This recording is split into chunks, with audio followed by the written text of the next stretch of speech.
For those of you just joining us, welcome. For those of you who have been with us all day, welcome back to Champaign, Illinois. We are here in Memorial Stadium for the 2016 football championship action. We saw a dynamic game between Forsyth and St. Teresa. We have another one coming up between DMACC and Maroa. Two contrasting styles. One's a run game, one produces a run game, the other a strong passing game. What can we expect in this next matchup, Eddie? You know, I kind of call this the DMACC trucks against the Maroa Airlines. I mean, you got a team in Maroa, or I'm sorry, a team in DMACC wants to run the ball. That's what they do. A terrific ground game. Jared Reese, a name to watch. And then, you know, on the other side, Maroa, known for their spread offense, the passing game. Tyler Ray's put up big numbers this year. And again, once again, another game with contrasting styles. Going to be a fun one.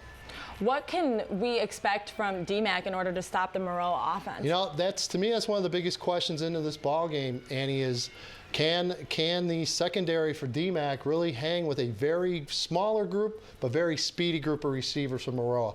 Very, very important part and big matchup in this ball game. Well, we got a couple pros up in the booth to talk more action with you guys. Guys, how's it going up there?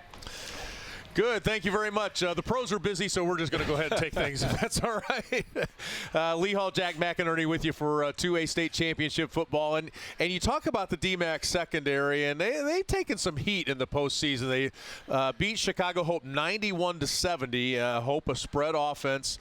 And the thing about DMACC is, though, Jack, they beat Hope in week 2, 91-70. The next week, they went to Sterling Newman and won 14-12 at Sterling Newman. This is a team that can play either way you like and beat you either way. Well, they better come with their best A game today. There is absolutely no doubt about that, because if they don't play a good job in the secondary, they're going to be hurting. And actually, part of the secondary is the pass rush. That defensive line has to also produce.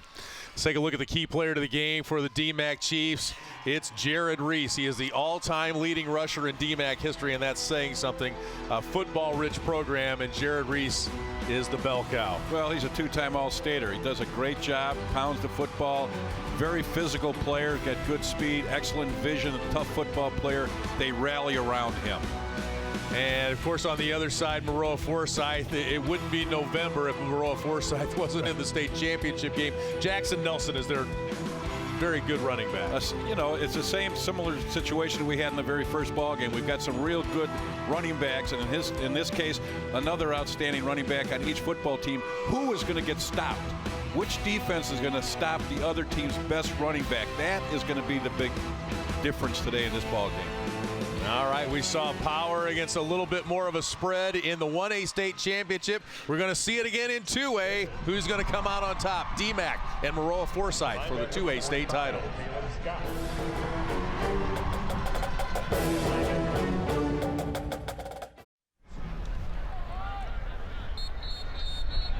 Back at Memorial Stadium in Champaign, DMACC and Maroa Forsyth ready to kick things off. Both teams 12-1. Both teams finished in the top 10 in the final poll this season. DMACC ranked 4th, Maroa Forsyth 5th. Josh Jostis, an outstanding job as head coach of the Maroa Forsyth Trojans. They are here, it seems like, year in and year out. And they have another formidable team. A smaller team than maybe what we've seen in the past. That's kind of been a thing that they've dealt with all year. Their offensive line has been smaller, but they have a lot of speed. Josh Joseph says our speed is tremendous. Well, that's the key to any team. If you can run the football on both sides of the ball, I mean, and get there with a nasty attitude. The bigger you are, if you get there slow, and it doesn't make any difference because they'll probably be in the end zone by then. But they're very quick on both sides of the football and very aggressive. Weston Souter will kick it away for the Deer Creek Mackinaw Chiefs, and we are underway in the 2A state championship. And a pretty good run back for Maroa on the opening kickoff. DeAndre Gregory, a return of 25. We'll hear his name a lot. He's a 5'8", 164-pound junior. Good start for field position right here for Maroa. It's always good to get a good start field position-wise in a big game like this. Fifth trip in the last 8 years for the Trojans. The seniors were sophomores in 2014 on that state championship team. Check that, they were second that season. They made it to the state championship game. Tyler Ray is their quarterback. He's running right. Going to keep it on the ground and lose a couple of yards as the Chiefs defenders are there. They allow just 13.6 points per game. There's a look at Tyler Ray's numbers. The senior quarterback, 6'2", 190 pounds, thrown for almost 2,300 yards coming into this one. At the 35. Well, he gives them 95 yards of total offense by himself in a ball game. And a whistle before the play could get underway on 2nd and 12.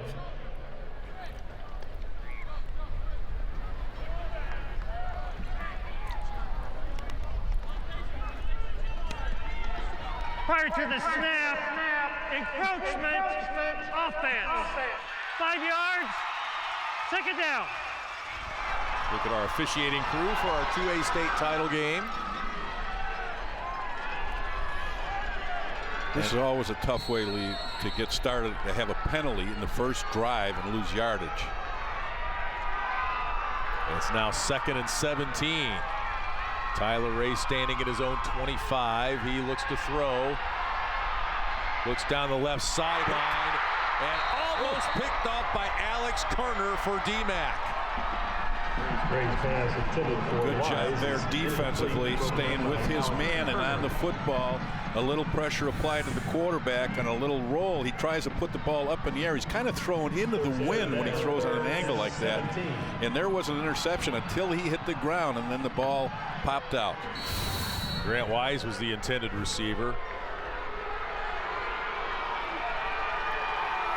3rd and 17 for the Trojans.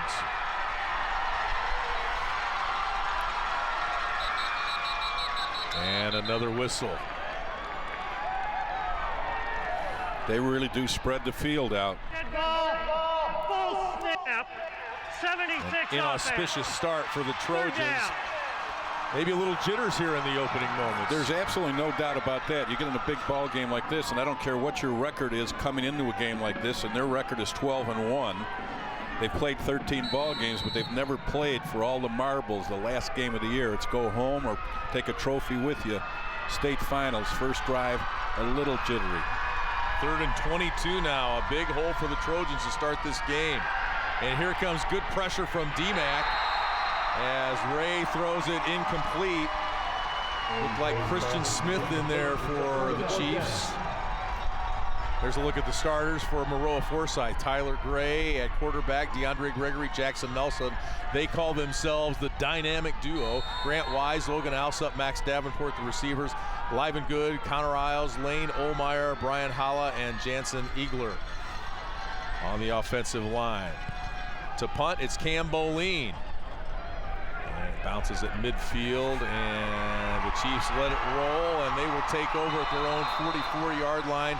Just a 25-yard punt into a gentle breeze blowing out of the north here in Champaign. 44-yard line. There you get a look. It's Derek Baker. He's thrown for 960 yards coming into this one. So not quite the balance as Maroa Forsyth, but DMACC can throw it on occasion. Their big guy is Jared Reese, and he gets the first carry of the game across midfield and has a first down to the 40-yard line, a pickup of 15. Well, that's a good start for him, and it's an inspiration, obviously, for that offensive line. You can see how they block down, and there's a kick-out block by Preston Lester, but he's the all-time leading career rusher for Deer Creek, so that kind of gives you an idea of how consistent he has been over the last 3 or 4 years. And that was an unusual run for him, Jack. He usually gets his yards in between the tackles, and he got outside that time, so he can pick up a head of speed too as Preston Lester gets the carry on first down. Here's a look at the Chiefs lineup. Derek Baker at quarterback, Reese at fullback we just talked about. Preston Lester listed as a wing back along with Jacob Carnicle. Nick DeBolt, Alex Kerner at tight ends, Darren Adams, Hunter Mull, Dayton Newman, Dylan Shields, Tristan Steffen, the big guys up front moving the pile.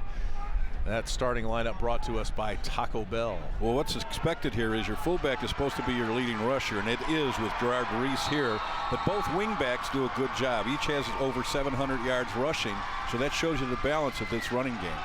2nd and 4. Reese bounces off one blocker and falls forward. Joe Lindboom, head coach of DMACC, says Jared Reese is the best we've ever had. No doubt about it by any measure. As you look at the Maroa Forsyth defense, brought to us by Taco Bell. Bryson Fogerson, Luke Hobach, Mason Oliver, Lane Olmeyer, Spencer Hawbaker, Wes Livengood, Connor Isles, and the rest of the Trojans trying to stop Jared Reese. They'll have a tough time doing it today as he falls down at the 21-yard line and picks up another first down, a pickup of 9. Jack mentioned he's a 2-time All-Stater, picks up 9.7 yards per carry. And Joe Lindboom says he never gets caught at the line of scrimmage or caught for a loss. It's always 2nd down and 8, even if you think you stopped it.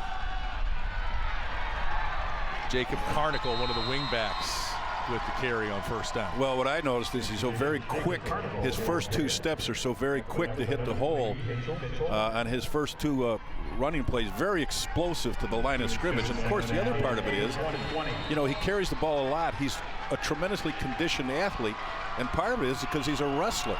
Wrestlers are always great conditioned athletes and are tough kids, and that's exactly what Gerard Reese is. We interviewed Jared Reese a couple of weeks ago, and he is a physical specimen, to say the least. Still on his feet, down to the 10-yard line, and a pickup of 12 on 2nd down for Jared Reese.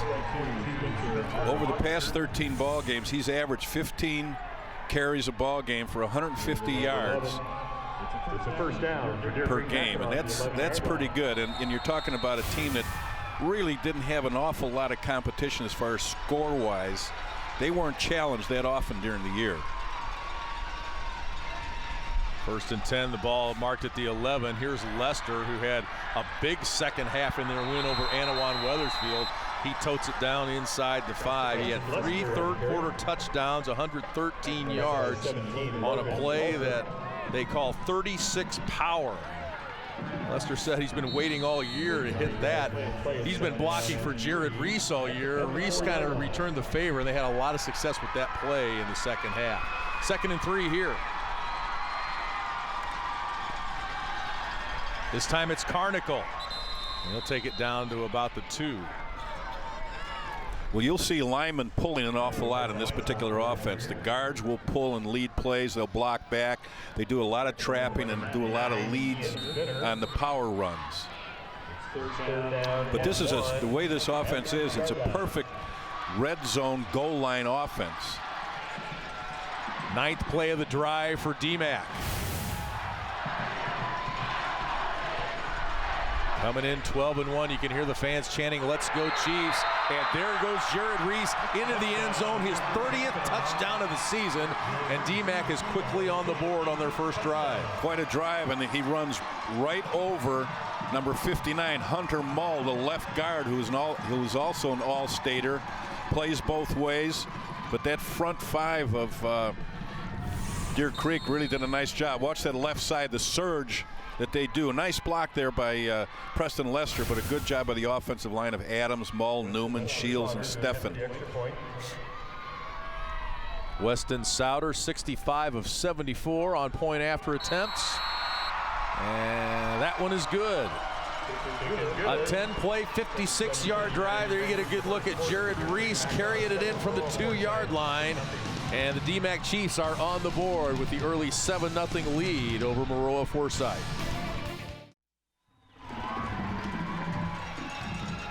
.7:39 to play first quarter. DMACC with the 7-0 lead here in the early going of our 2A state championship. Lee Hall, Jack McInerney with you. Hope you had a wonderful Thanksgiving and survived any Black Friday shopping you might have done. The contact might be more severe in the mall than it is here. You never know. This is a getaway for my family. I'm down here, and then they go racing off to the mall. And then when I get the bill from the credit cards, I'm in shock mode. That's off the hands of Gavin Clifton. He'll try to recuperate here, but nothing doing there as DMACC covers it up. A miscue on special teams will bury Maroa Forsyth deep in their own territory here to start, down 7-0. If we ever documented or researched state title games, how often in the first quarter field positions make such a big difference in the outcome of the ball game. Eventually you get down in the hold, and psychologically some of the players, some of the teams, they just can't fight back after that. And of course, you know, DMACC comes down, scores on their very first drive, and now here Maroa is stuck in bad field position early on in the first quarter. Makes a big difference. Tyler Ray from the shotgun. His pass is complete. Not much running room for Logan Alsup. In fact, he'll be dropped for about a 3-yard loss as we take a look at the DMACC defense, brought to us by Taco Bell. Hunter Mull, Preston Lester, Dylan Shields, Christian Smith up front, Connor Craig, Logan Jose, Ethan Stedman, Caleb Scott, Jared Reese at linebacker, and Alex Kerner and Nick DeBolt at cornerback. Loss of 4 on that one. 2nd down and 14. Max Davenport with the catch. Not a lot of room there. Boy, the DMACC defense all over it. It's supposed to be a little bubble screen at the inside, but what happened was he threw it so flat along the line of scrimmage that the linebackers were able to come in. You see how quickly he gets rid of the ball, and the corner forces him inside so quickly all the rest of the linebackers come in and clean up for basically a loss on that particular play. That was Connor Craig grabbing and hanging on for dear life. 3rd and 15 for the Trojans. Down 7-0 here.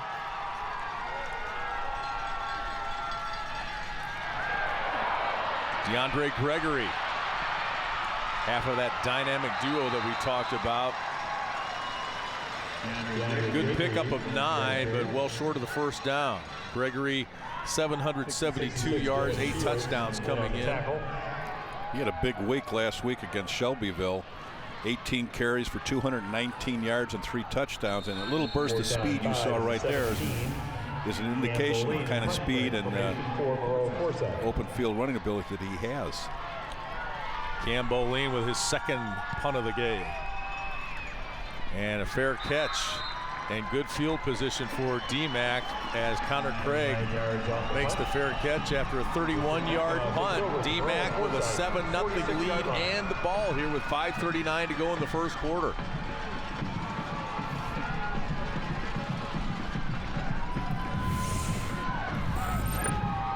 Combination here of what the offense does and the running ability of the outstanding fullback Jared Reese running behind a very good offensive line. You can see he just gets his shoulders over his toes, has tremendous power running the football.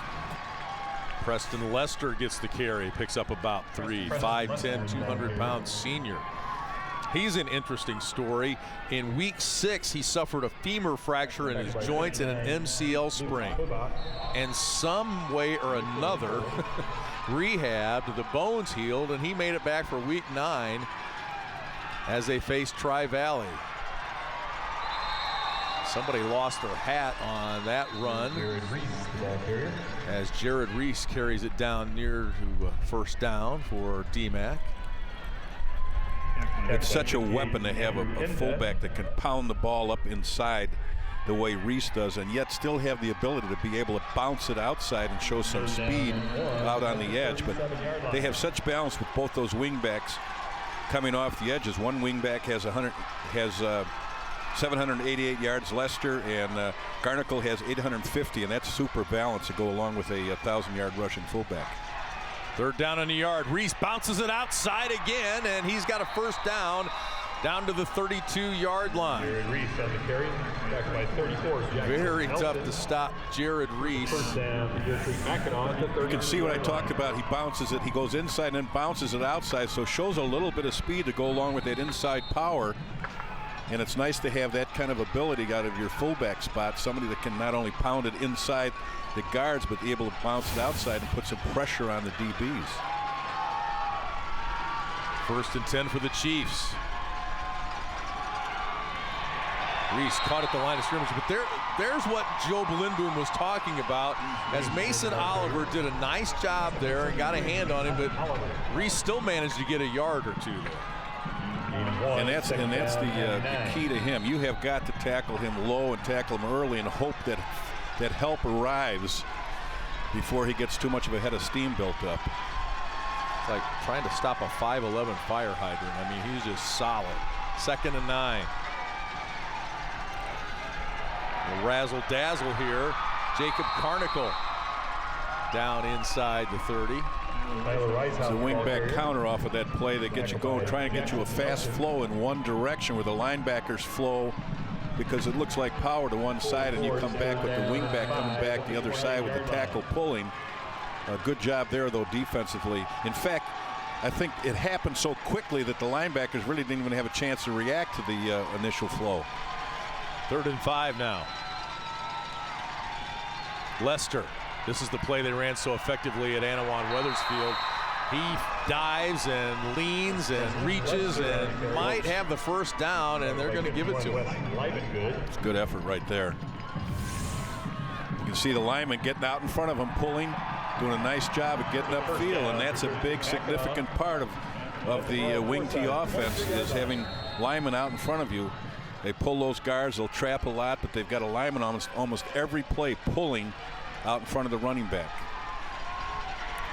1st and 10 now. DMACC looking to add to their 7-0 lead. And it's Reese right up the gut. Power football down to the 16-yard line. Pickup of 6. I've got a feeling, Lee, that he averages 15 carries a game. I got a feeling that he's going to average a lot more than that today. You can see how he twists and turns right there. He does not go down very easily. The Chiefs, 48 points per game. Their only loss to Tri-Valley, the defending state champs. That Week 9 loss, a big motivator. The Chiefs told me after that loss they wanted to get back to the state championship game and get a rematch with Tri-Valley, only Tri-Valley didn't keep up their end of the bargain. They got beat earlier in the playoffs. There's a flag on this play, and it'll probably come back. Good job by the defense of stringing that play out and slowing it down till help arrives. I think we're going to get a holding call. Yep, we are.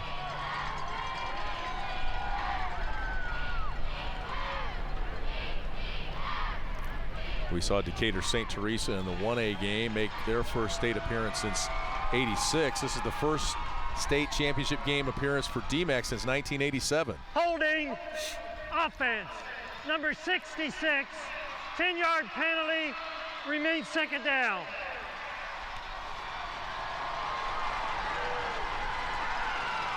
So it gets a little tougher now for DMACC. Now a little play action off of here now, even though that Maroa could be expecting it. They only throw the ball 7 times a game. They complete 3 of them for about 74 yards, but play action can be very effective in here. There it is. Derek Baker completes 50% of his throws. A really nice catch by Jared Reese. It was a little behind him. He got a hand on it just enough and tapped it to himself and gets down to the 20-yard line. Little roll out here. 9. Little roll out here, getting to the fullback coming out. You can see what an athlete he is and what dexterity and hand-eye coordination he has to be able to be on the run, be able to tap the ball to himself. Very, very excellent job right there by Reese. That's not the kind of play you expect from your fullback necessarily. No. And a wrestler to boot. 3rd and 8. It's Reese again. Down to the 15. He'll be short of the first down by a couple of yards. Reese on the carry. Tackled by 34. There's a big gaping hole he ran through on that. Again, good trap blocks there by Shield. Newman blocks back, Mull blocks back, and Shields leads it up and kicks out.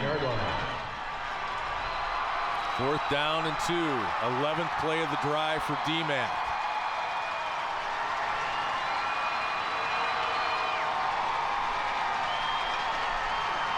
Derek Baker under center. He's wide open. Rolls right. He's got a man. He reaches for the first down. Did he get it? Oh, he had his tight end wide open. I think he was really concerned. He was looking for the marker, what he needed for a first down, and it's going to be really close. But he had 6 points. I mean, all he had to do was pull the pin and just lob it down there. That tight end was all by himself. Good play fake right here. Gets out on the edge. The tight end is just wide open right there. He's going to be really tough and close to get that first down call. I think it was Connor Craig open down there in the end zone. And believe me, that'll be something they'll come back to later.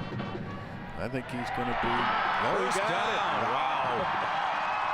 The proverbial game of inches, and Derek Baker makes a big play. The senior lunging, reaching for the first down, and it's first down Chiefs. Good job right here, exactly knowing what he wanted. Just maybe that little pump fake right there was enough to get them the 2 extra inches he needed to pick up that first down. But maybe that was the pump fake that he pulled down and should have thrown it to the tight end to pick up that touchdown. Baker, a 3-year starter for DMACC. Preston Lester. That's that 36 power.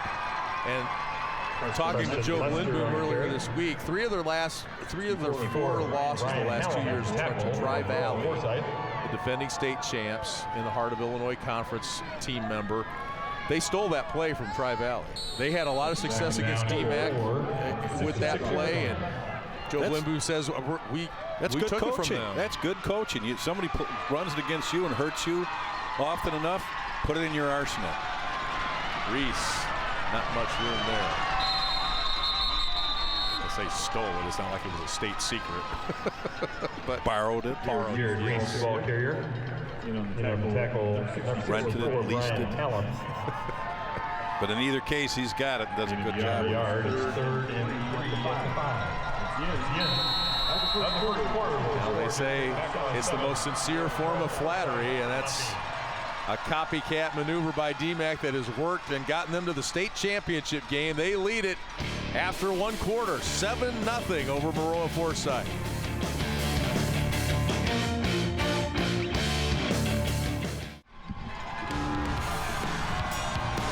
Sunday morning before Jordan Howard and company face the Tennessee Titans, get ready for kickoff with Chris Bowden, Lance Briggs, Alex Brown, and Jim Miller. An hour-long edition of Bears Pregame Live. And after the game goes final, you won't want to miss the guys have to say. Plus, hear from Coach Fox and the rest of the team on Bears Postgame Live. It all begins Sunday at 11 a.m. on CSN. One of the faithful here for 2A state championship football. It's 3rd and 3 for DMACC. They lead at 7-0. Preston Lester. There's Reese with the kick out. That didn't work very well that time on 3rd down. And it'll bring up 4th down and about 2. Lester on the carry. Part of what slows that play up is the defensive line surge. They kind of knock the offensive lineman back in the backfield, and that strings that play out, and it allows the linebackers to scrape along the edges and make the play, and that's exactly what happened. I got to think that we're going to see Nelson right here, right now. 4th and 2. Rolling out, Baker, the toss into the end zone, complete, touchdown DMACC. Alex Turner with the catch.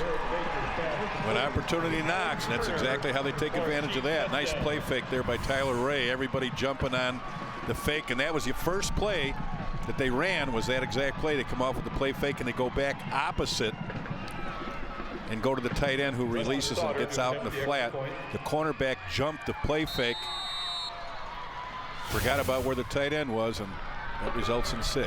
8th touchdown catch of the year for Alex Turner. The point after is good, and it's DMACC with a 14-0 lead. A 15-play, 5-minute, 54-second drive covering 46 yards, and the Chiefs are out to a 14-0 lead.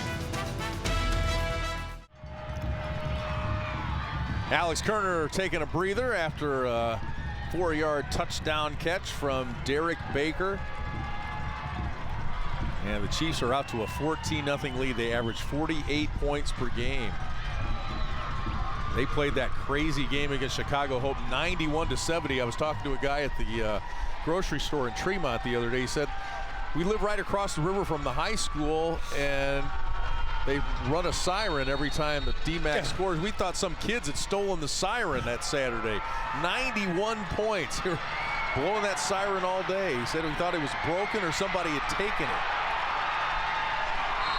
Well, that was quite a shocker when we saw that on the coming over the wires as far as that score. We thought it was a misprint. Gavin Clifton on the return for Maroa Forsyth. Well, in the Peoria area, that was the day after Peoria High scored 96 in their playoff win. It was kind of a crazy weekend. Very talented people in that area. Peoria High Lions will play for the 5A state championship here tomorrow morning. Maroa down 14-0 very quickly in this ball game. And there's the first look for Jackson Nelson, their leading rusher. Takes it out near the 40-yard line, pickup of about 7. He's an 1,100-yard rusher this season. And he had an entourage of blockers out in front of him, and he cut back against the grain, picked up 5 yards. Very important on first down is to pick up 5 yards. Call it 2nd and 4. Gregory met in the backfield and tackled for no gain. DMACC defense.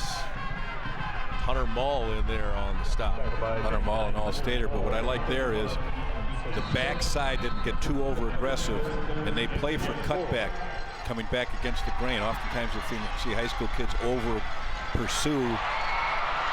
There's Nelson. Jackson Nelson on 3rd and 4.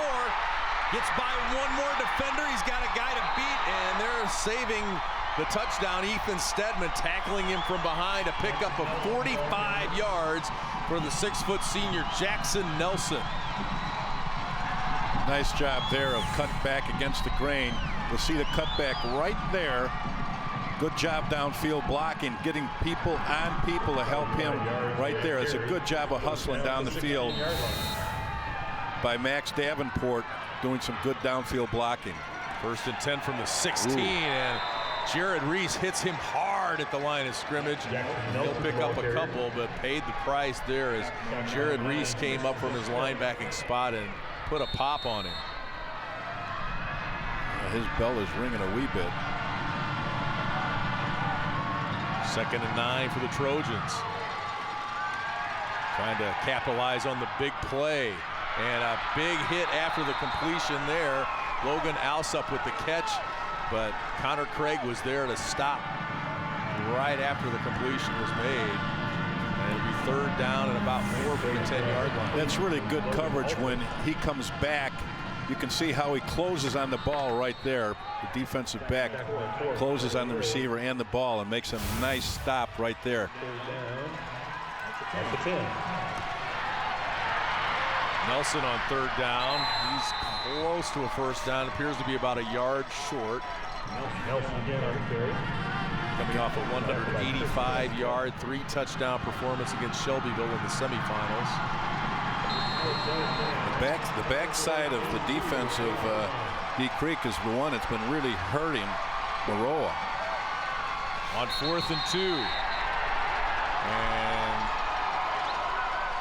And it looked like the Chiefs might be called for encroachment. Or a timeout here, no? There's a flag on the play.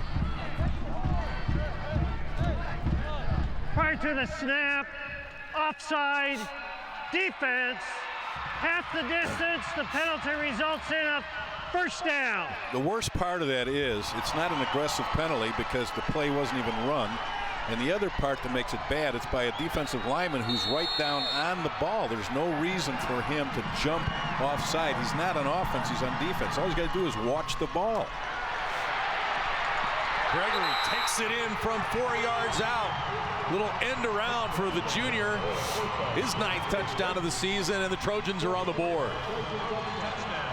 In many cases, what happens on a play like that, after there's an offside because the defense was a little too aggressive and jumps, they get a little softer on the next play and they're not as aggressive coming off the football. But a good job right there in the kickoff block, but a good cutback by Gregory getting into the end zone and getting them back into this game. Riley Fitzpatrick with the point after. It's good. And it's a 14-7 game as DeAndre Gregory takes it in from 4 yards out and makes it a one-score game. The Trojans on the board, down 14-7. Wednesday night, Jimmy Butler, Dwayne Wade and the Bulls, either second win this month over the LA Lakers. You can stream it all on the NBC Sports app, beginning at 6:30 with Bulls pregame live, presented by Coors Light. No round ball yet for these guys. It's still football season in Maroa Forsyth as DeAndre Gregory carries it in. 7-play, 67-yard drive for the Trojans as they stem the tide and get on the board here. Well, DMACC is the veteran team. There's no doubt about it. They have 9 starters coming back on offense, and they've shown that here in the first half. And a lot of these kids are 3-year starters. Jacob Carnicle on the return, picks up about 8. Where it'll be DMACC ball on the 36-yard line. 27th playoff berth for DMACC. That trails only Auburn's 28 in 2A. So third in a row under 11th year head coach Joe Lindboom. That ties the current streak, because 28, I think, is the longest streak, because Mount Carmel's was broken this year, along with Joliet Catholic.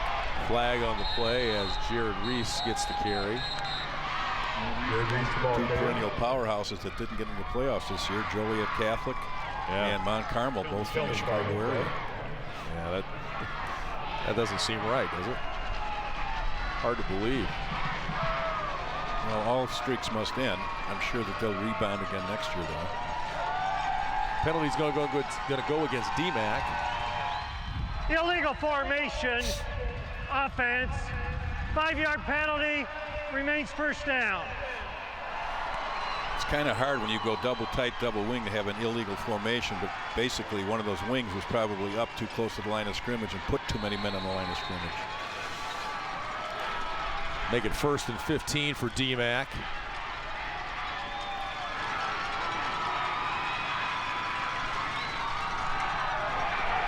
Give us to Reese, and that one sniffed out well by the Maroa Forsyth line. Power running games have caused them some problems, but you know, Josh Joseph's talked about their speed, and Joe Lindboom on the other side says it's like a boxer versus a puncher. With DMACC being in the role of puncher. Not much punch on that one. 2nd and 15 now. Baker rolling right. And almost picked off as it was into double coverage.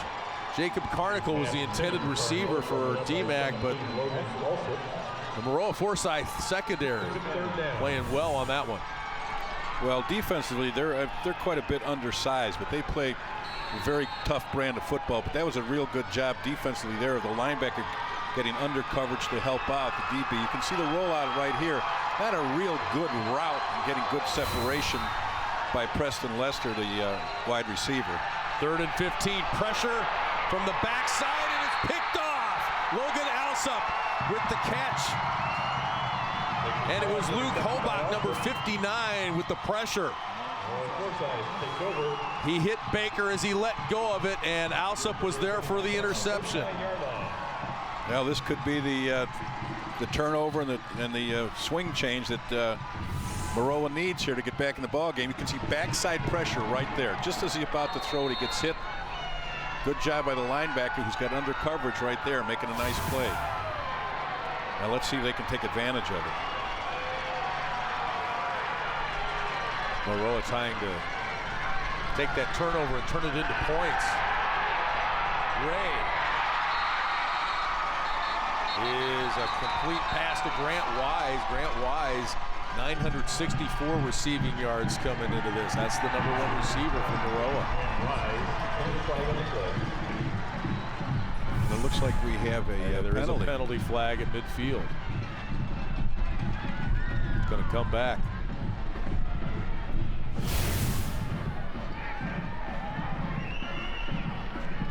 It's a backbreaker when you have a big play and you lose it. Holding, number 73. Offense, 10 yards from the spot of the foul. Remains first down. Costly penalty for the Trojans. 1st and 31.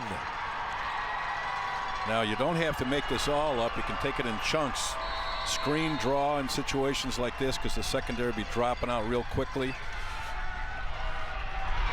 Ray the fake and then does throw it to Wise, and he picks up about 5.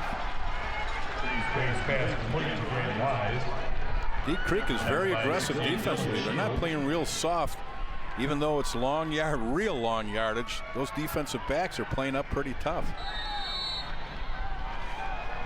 They're not giving real big cushions. The 44-yard line. From the 44, Ray. Gamboline was the intended receiver, just out of his reach. Bring up 3rd and 27. There's not too many coaches that have those kind of plays in their game plan. What you don't want to do here is make a turnover and give the Chiefs real good field position. Josh Jostis, his 17th season at Maroa Forsyth. State champs in 2006 and again in 2012, and 3 second place finishes. 3rd and 27. And the Trojans will take a timeout. 7:04 to go here, 2nd quarter. Timeout, Josh Maroa. Jostis It's their first charge timeout. giving his team an earful as they try to get that play off. They couldn't, and we'll go to break. 14-7, the DMACC lead.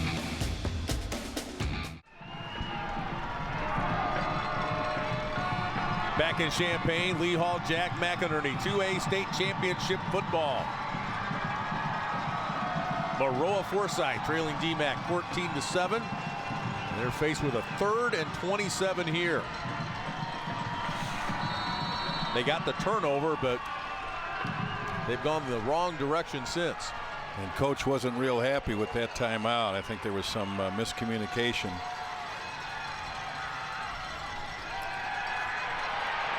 Tyler Ray's going to go down.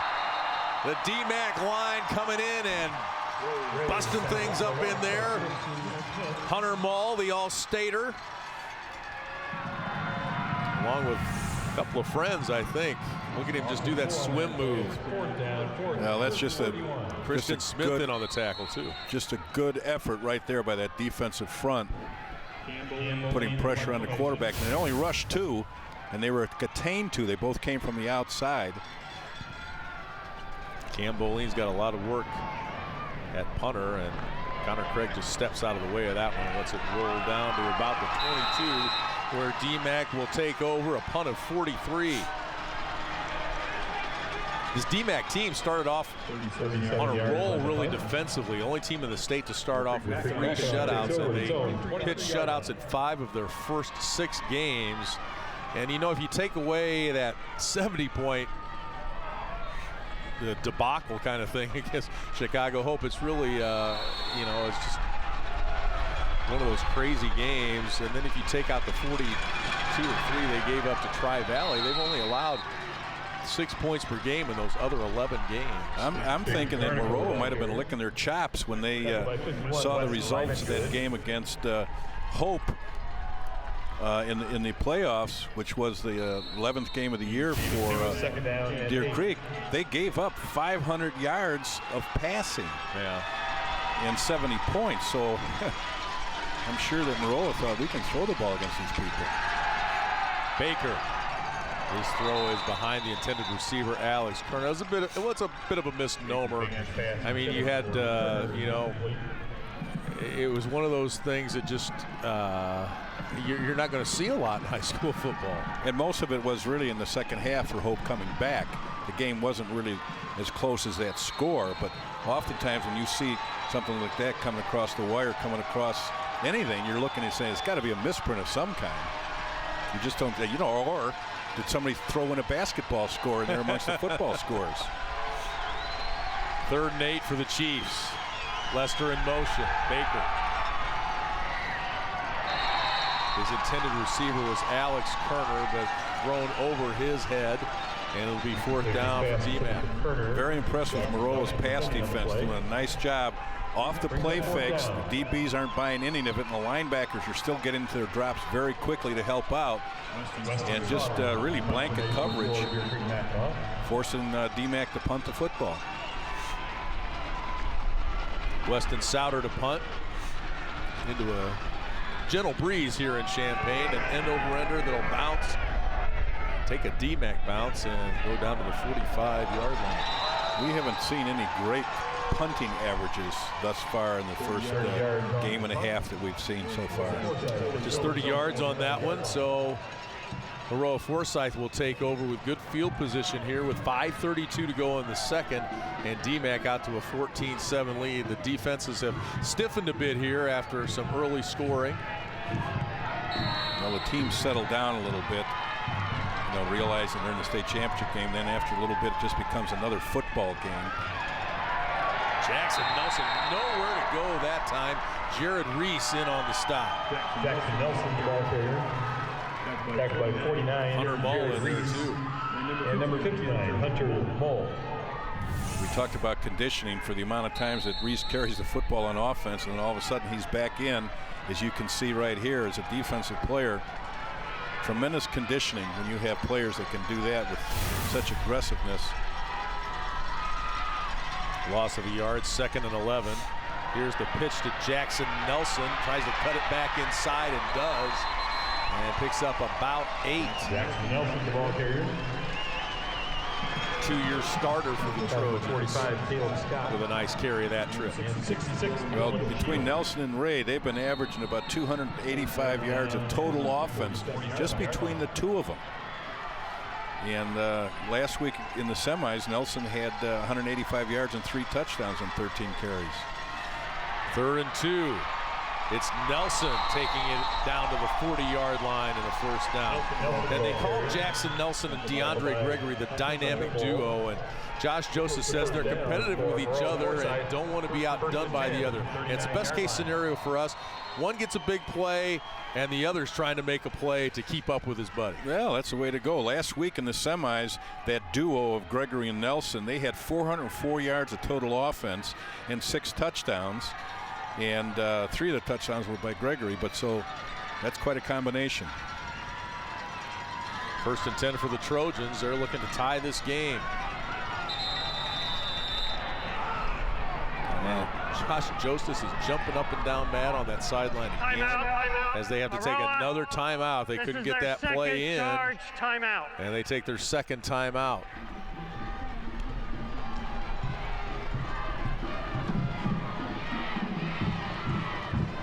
Kind of an interesting chess match here.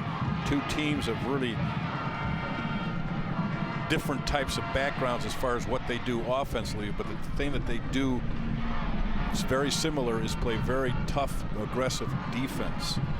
And in most cases, you can look at all the offenses and say all the different stats that you want, but the big key is look on defense and special teams, and that'll give you an idea where teams end up. Special teams will give you good field position, and the defense makes the stops in certain situations. So the special teams, with the combination of the defense, gives that offense opportunities to score with the ball because they give them good field position.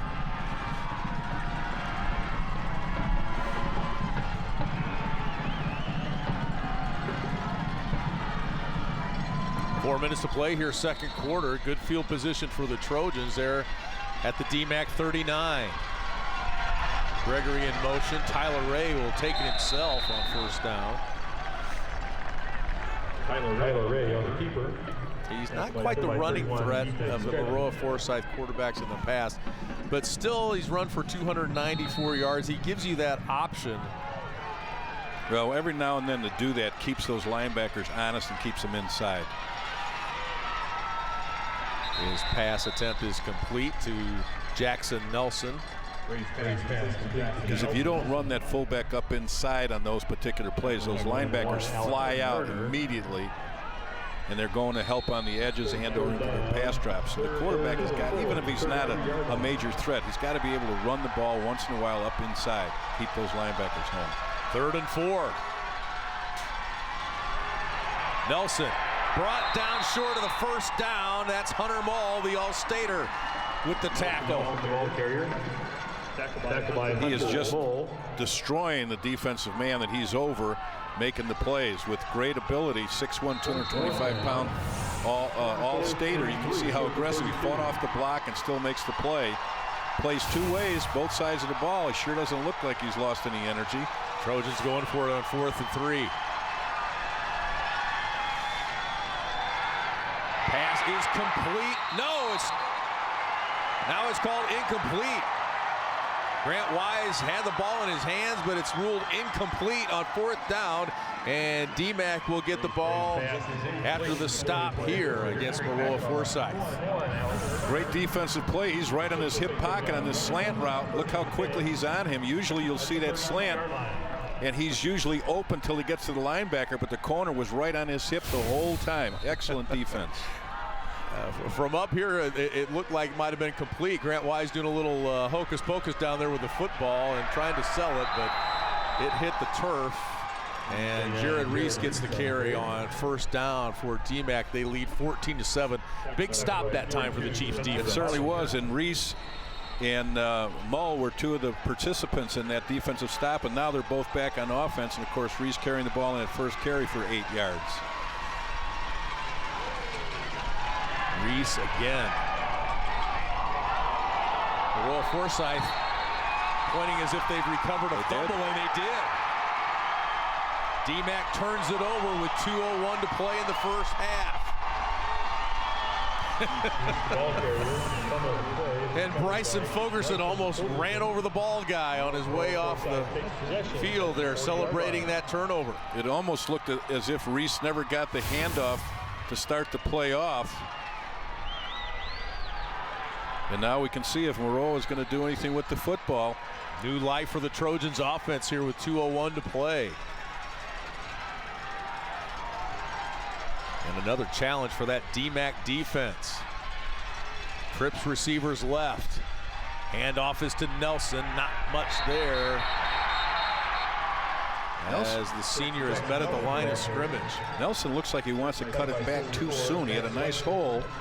And if he continues to run in the same direction, but he seems to want to cut it back so quickly, and backside's making the play, so he ends up with a very short gain that looked like it could have been a longer gainer. They give him a yard. 2nd and 9. Ray back to throw.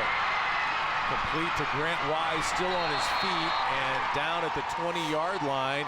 1st and 10 with 1:26 to play in the half. That was a good read by Tyler Ray, because the defensive back on that side really bailed out. You can see the cushion that he has there.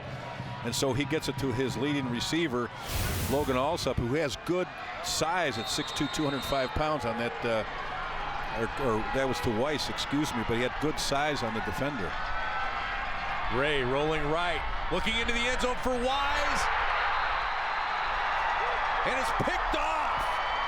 Alex Turner with the interception. Well, he just big plays on defense on both sides. He just forced the ball in here, Lee. He was going to him no matter what. He scrambled. He just threw it up for grabs. You can see the coverage right there. He was right on him all the way. You got to have enough poise to pull it down. Don't try and make a play if there's not one there to make, especially when you're in good field position. And that's just the aggressive play right there, trying to make something happen. Pretty good job of defense right here. The safety's trying to come up underneath. The ball was underthrown. Good recovery by Connor. Yes, very much so.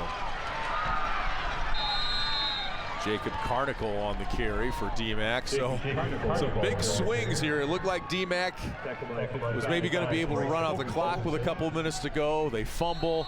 Maroa Forsyth looks like maybe they'll get to tie the game before halftime, and they throw an interception. Maroa looks like it's trying to do too much out of its realm. Preston Lester on the carry and a flag on the play. Preston Lester, the ball carrier. There is a flag on the Creek play. is staying right within their offense. They're just running the football, running the trap up inside, running the wing back reverses, running the power.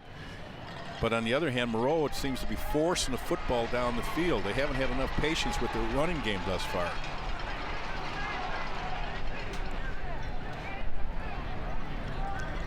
I always like to see this conference with the officials.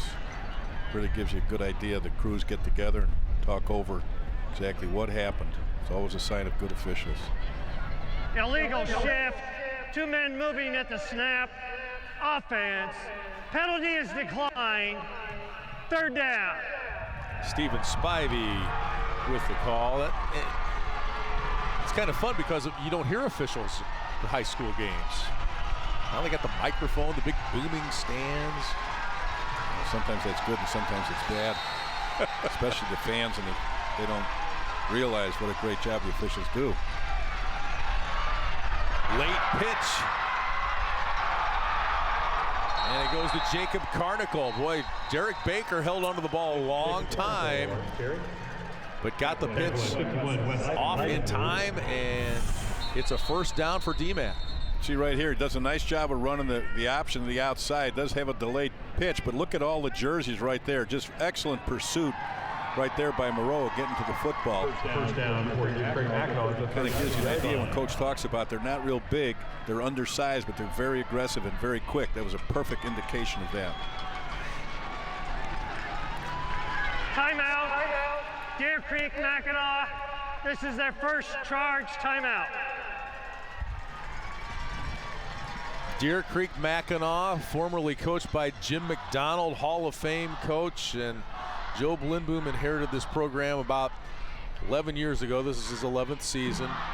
Jim McDonald, 170 wins, and Joe Lindboom talked about the pressure, and he felt like a personal obligation to kind of continue that success that was built by Jim McDonald over the years. And Coach McDonald sent him an email after the win last Saturday over Anawan Weathersfield, said, you know, and great support from Jim McDonald, said there's only one box unchecked in DMACC. We've had so many, 27 playoff berths, been to the state championship game, haven't won a state championship. And Jim McDonald, to his credit, has kind of took a step back, let Joe Lindboom make this job his own over the last decade. Well, he's really done a nice job. Last year, of course, they were 9-3. And, they've been very consistent getting here. Now, that timeout was called because the quarterback got hurt, and they wanted to get an opportunity here for another quarterback to take some snaps with that center on the sideline. And that's exactly what we're looking at right here. I think. Nope. Baker's back out there. So it must have been the center. The center got hurt, excuse me. 36 seconds left. DMACC a 14-7 lead. Reese right up the gut. That's where he lives, right between the tackles. He makes a living in between the tackles. 173 yards and a touchdown in the win over Anawan Weathersfield. Baker back to throw now with 17 seconds on the clock. Looking for Alex Kerner. He loses his helmet and didn't hang onto the football either. That was a great job also by Jason Nelson, who was the free safety there coming over the top. After the ball was released, he read it. He's at the top of your screen right there. You can see him breaking on the ball to help the corner out, turns it into double coverage, and he almost makes the interception. But that's when we talk about when you have a safety that knows how to read the quarterback and then breaks on the ball to help turn it into double coverage. Outstanding job right there. 13 seconds to go now, first half. On 3rd and 5, Baker rolls to his right. Almost picked off. And I think it would have been, except he's out of bounds. What's the call? I think he was out of bounds also. Officials are talking it over. Whether it would have been a reception or an interception, all ending in inception, he was out of bounds. And they say incomplete. He was out of bounds. Good call. Good officiating. Right there on the spot. One gets a better look than the other. See it roll. Out of bounds. Good angle right here. Ball deflected. Bing, bing, bing. Nope, out of bounds. Excellent call by the officials.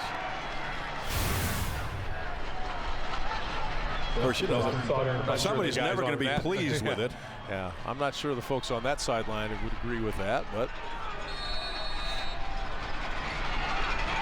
that's football, right? 7 seconds left. DMACC to punt.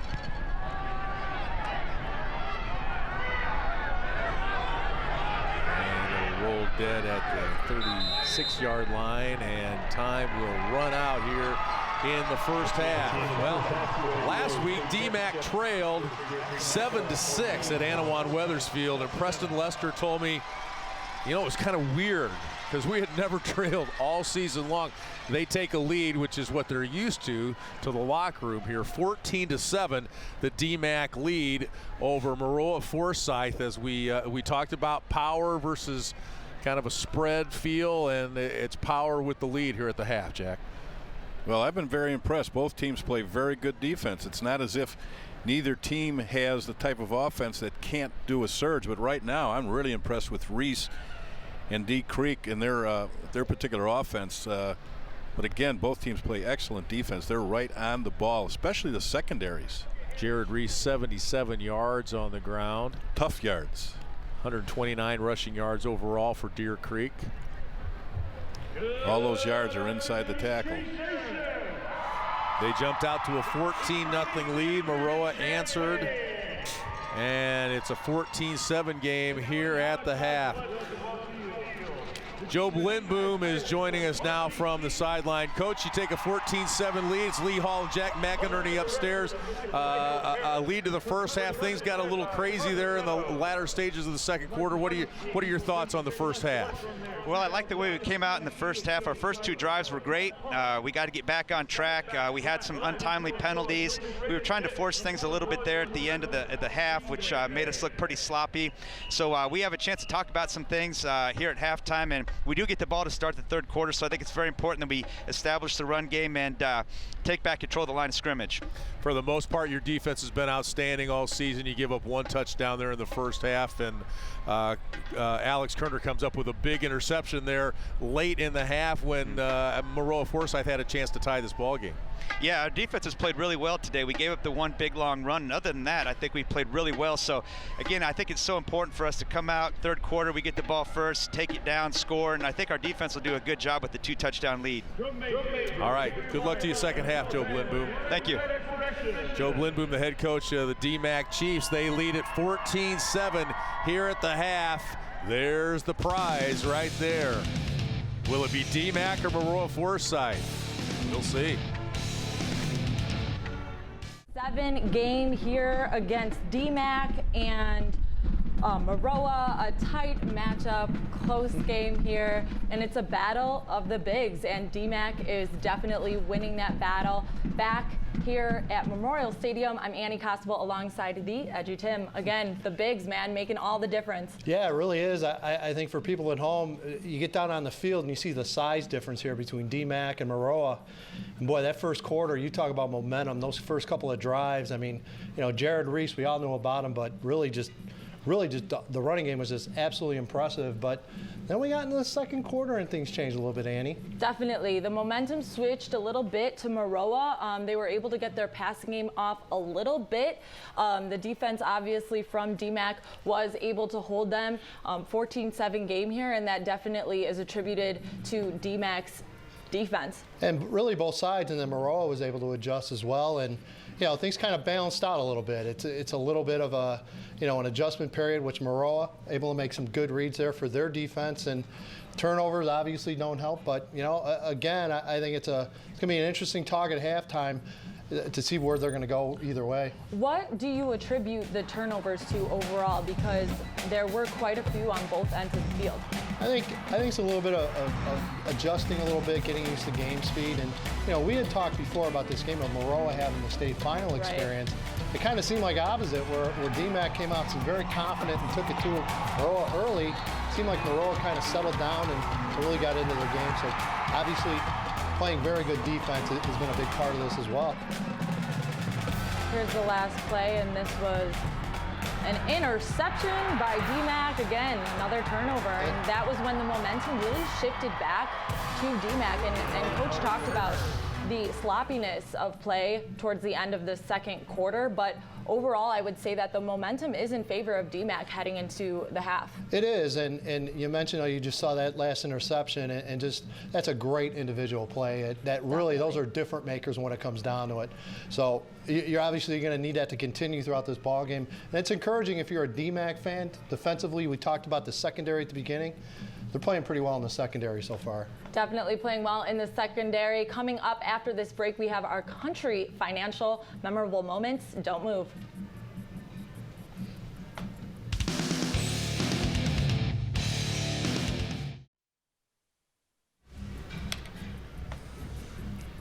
A 14-7 lead for DMACC, and a lot of that credit goes to their powerful fullback, Mr. Jared Reese, who's had quite a dynamic performance so far in the first half. He's definitely attributed to their success in the first half. Lived up to the billing, came in as obviously the big threat in that double wing, and so far so good, and just a hard-nosed runner.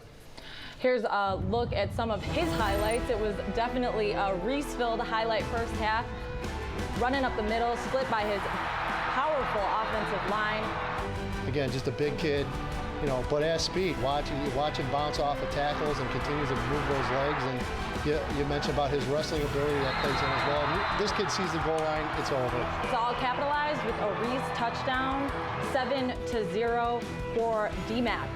Again, he's not stopping. You watch him grind those legs, and you don't see him tackle from behind or stop at the line very often. Finish again with another DMACC touchdown. They go up 14-0 in the first quarter. Switch it over to the Maroa side. Yeah, Jackson Nelson here with a nice run. When you talk about a momentum change, this was desperately needed at the time. The momentum changed in the second quarter, and it continued to change on this play. Maroa closes in on the red zone. Yeah, Logan Allsup, a big receiver.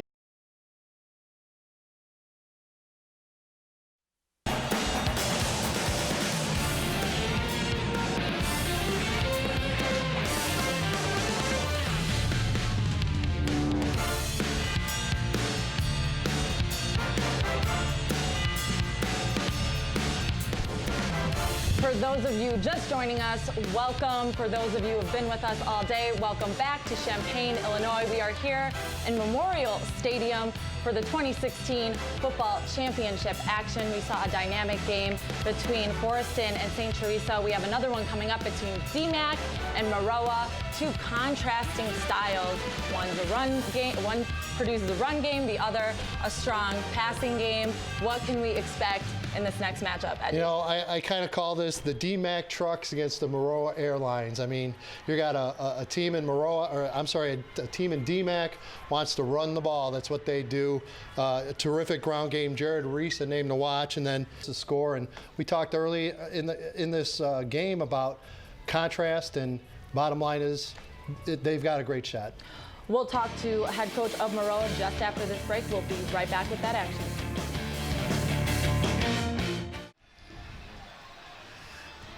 Just about ready to get things started here in the second half. DMACC a 14-7 lead over Maroa Forsyth. And what are your thoughts on that first half, Jack? Well, I'm really impressed with the running game and the control of the clock by DMACC. I mean, they've just done a great job of ball possession and ball control, just pounding the ball, using great poise. And very surprisingly, I think that Maroa is very, very fortunate that the score is what it is right now, that they still have an opportunity to get back in this ball game. What does Maroa need to do offensively to kind of get jump-started here? Well, I think they need to control the line of scrimmage. You can talk about all your skill people, but right now, I mean, they need to control the line of scrimmage. Really, the offense and defensive line play, I think, has been controlled by DMACC on both fronts.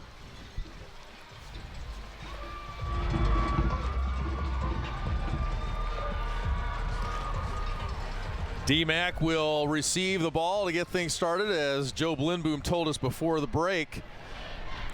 The Chiefs, it's been a good season, good year for the Heart of Illinois Conference. Tri-Valley was the state champion a year ago, and then it was Leroy, a state championship in boys basketball, and DMACC trying to bring home a state championship in Class 2A football here today.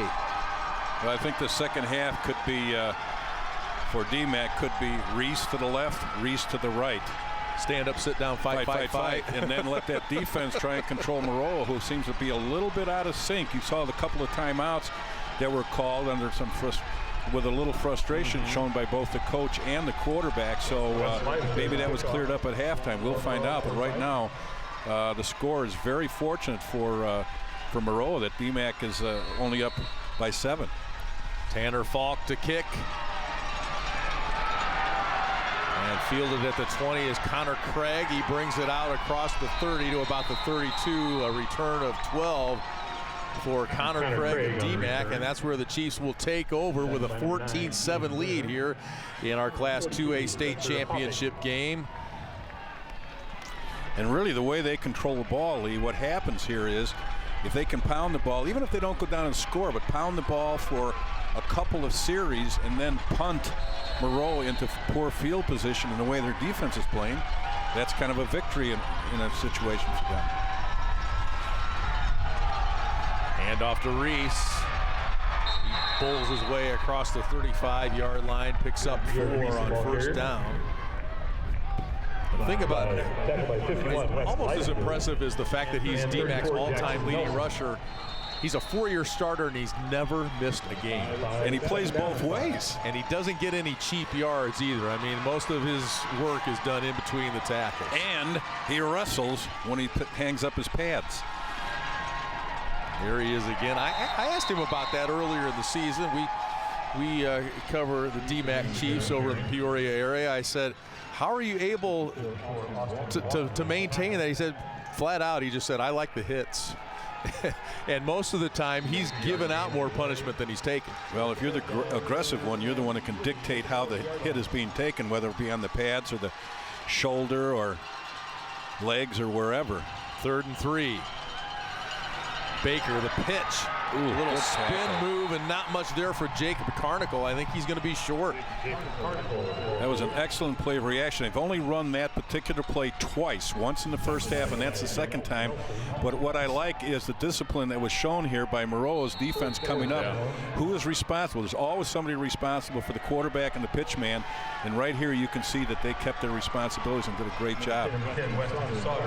That's a big stop right there for Maroa on that first series coming out after halftime. Well, interesting. Joe Blindboom talked about it earlier this week about we're going to run right at their speed. Well, that time they tried to do something a little different, went outside, and the speed of Maroa Forsyth won the day on that play. Now we got a flag.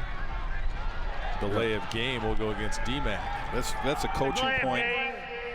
Offense, 5-yard penalty. 4th down. In many cases, the coaching point is that when you're playing against a really fast team, it's tough, it's really difficult to outrun them. So what you do is to negate speed, you run right at it.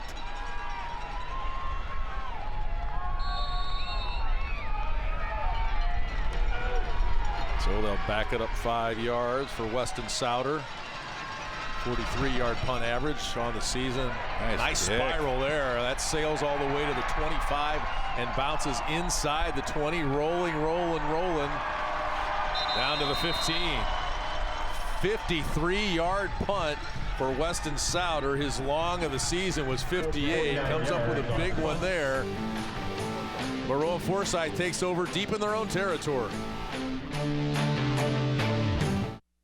Country Financial wants to know, what do you look for in a financial services partner? Get to know us and get to know what we need and what we want to do. Treat me like they would treat their family. Help us decide what is a want and what is a need. I want something tailor-made for me. At Country Financial, our goal is to take the time to get to know you and then help you put together a customized package of insurance and financial solutions to help you own your future. When someone really listens and they're planning for us, I trust them. Visit ownyourfuture.com to find a local Country Financial representative today. The IHSA is opportunity, participation, character, courage, sportsmanship. The future plays here. The Illinois High School Association.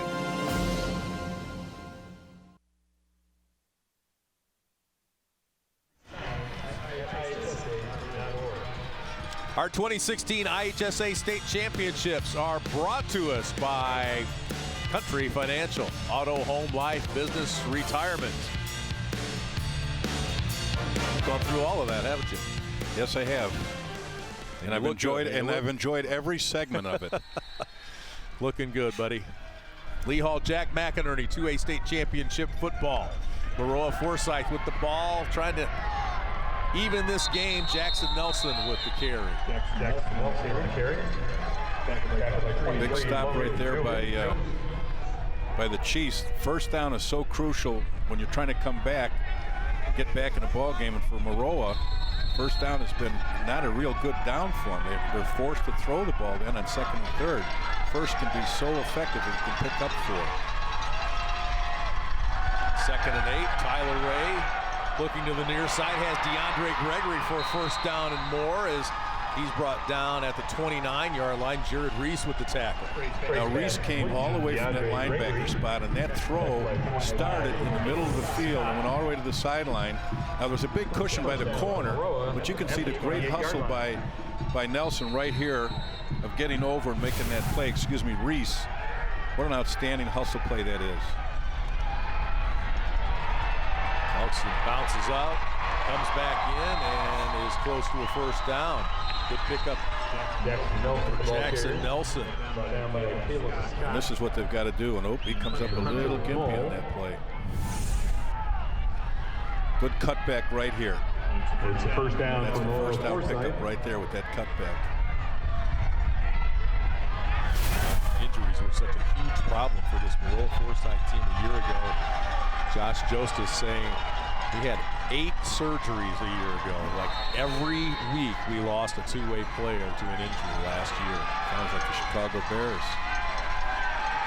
It was a tough season for Maroa Forsyth. Gregory runs into a defender. No flag, it's incomplete. Gregory was one of those guys that was injured a year ago. Torn meniscus, damaged thumb ligaments. That was a good no call by the official because there was really no interference on that play. Both players were looking up for the ball. It was an inadvertent bump there because the receiver banged into the defender and the ball was overthrown anyway, so it would probably have been a non-catchable. But excellent call right there. Just because there's a little contact doesn't mean it's interference.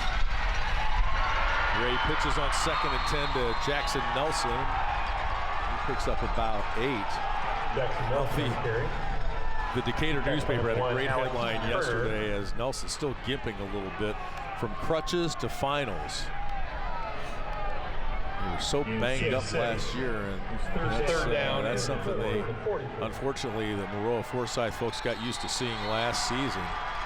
A lot of injuries. And one of the reasons they made an early exit from the playoffs last year. Well, that'll do it, especially if it's crucial injuries to key players. 3rd and 4 here. Nelson on the sideline. They put a man in motion. DeAndre Gregory with the carry. And it's Alex Kerner there with the stop. Right at the line of scrimmage. And now it's Gregory slow to get up. I think the Maroa Forsyth folks wanted a horse collar on that tackle. Just amazed at how quickly the reaction right there by the defenders when that play bounced outside, how quickly they came up. They're taking away the run and saying you're going to have to beat us throwing the football. Well, we will take a break as the Maroa Forsyth Trojans tend to DeAndre Gregory.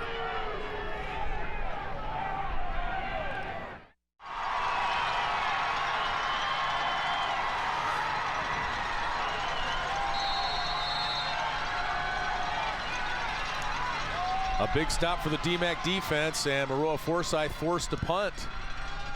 Trailing 14-7. Oh, and fielded at the 25-yard line and then fumbled immediately after he got hit.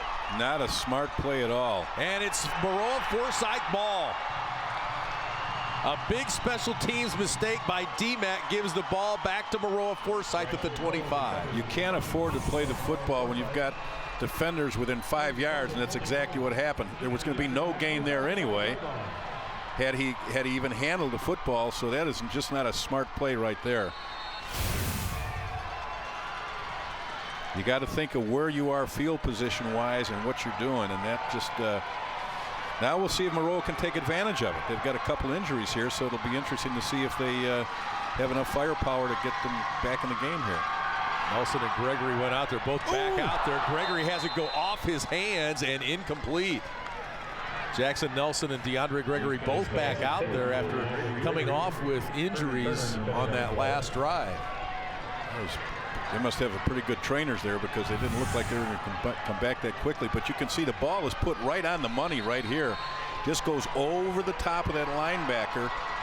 Just off the fingertips of DeAndre Gregory. 317 receiving yards coming in, and now the defense steps up, and it's Hunter Mull again, the All-Stater, second on the team in sacks, comes up with a big one on second down. What an outstanding player he is on both sides of the football. Now, he has, during the season, to show you his aggressiveness, he has 15 tackles for losses.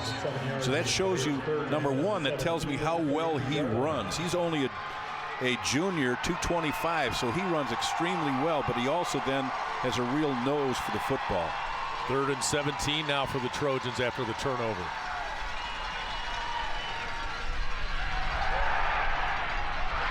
Nelson with the reception. He's going to be well short of the first down.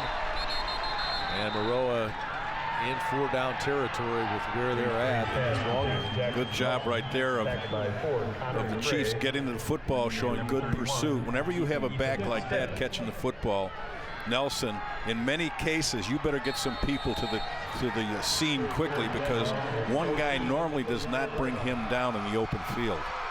4th and 14 now for the Trojans. Trips receivers to the right. Ray all alone in the backfield. He's flushed out of there. Nowhere to go. And the DMACC defense stands tall here.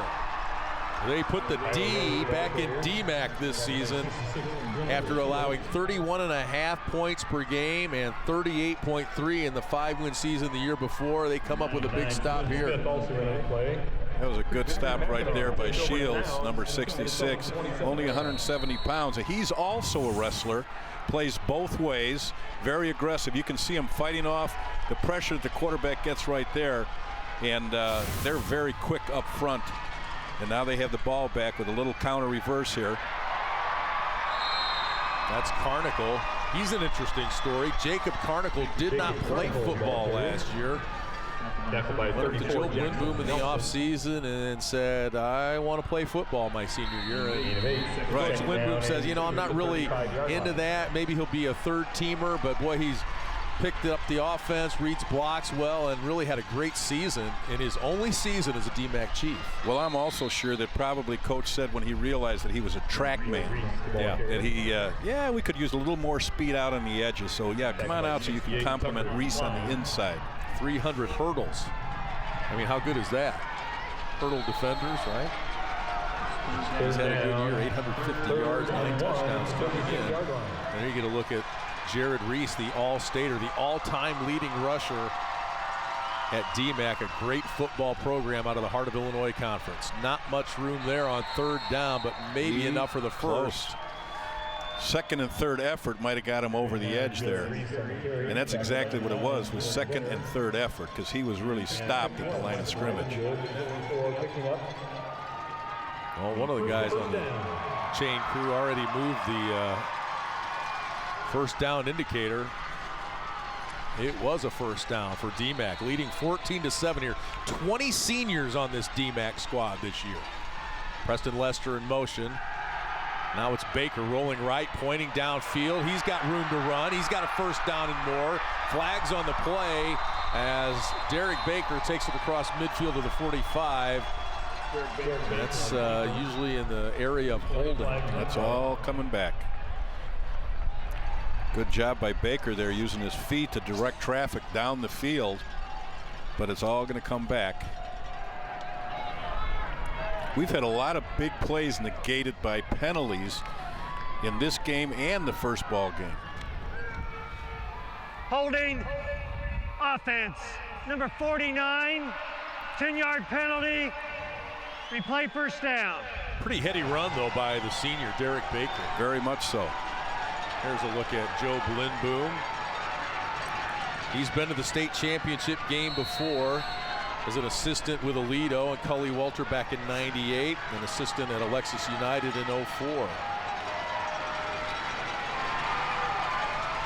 It's good to have that title game experience. He's an Aledo alum. They made it to the semifinals when he was a player. Here's Reese on first down and 19. Not much there. And again, you know, in situations like this, it's not the ideal time to throw the football because they know that you need the yardage. So this is more of a screen draw if you have it in your playbook. But they only throw the ball usually 7 times a game, and when they do that, it's usually in circumstances where the defense is not expecting it. Right here, they are expecting it. 2nd and 18. What do I Baker, know? complete. Alex Kerner at midfield, breaks a tackle. Kind of looked like he ran into his own man and comes down at the 41-yard line, a pickup of 23. That's why I'm up in the booth and not down in the field. What a nice job. An excellent route. Good fake right there, just enough, but watch how he leads him. Linebackers they came up a little bit on that little fake, but just a good job of throwing the football. Right there, a little fake to bring the linebacker up, and then he leads them right where the linebackers were. Good crossing route across the field, and man coverage outran the corner. He didn't run into his own man. The Maroa defender got just enough of his foot as he ran by to trip him up. Jared Reese with the first down carry there for DMACC. And usually when you pick up a first down like that where you don't think you're going to, it's very crucial then to keep that drive alive after that. Now that was not only picking up 2 yards on first down is not usually what DMACC likes to do, especially when Reese carrying the football. Here's Preston Lester bouncing it outside a little bit. Just enough for a first down to the 30-yard line.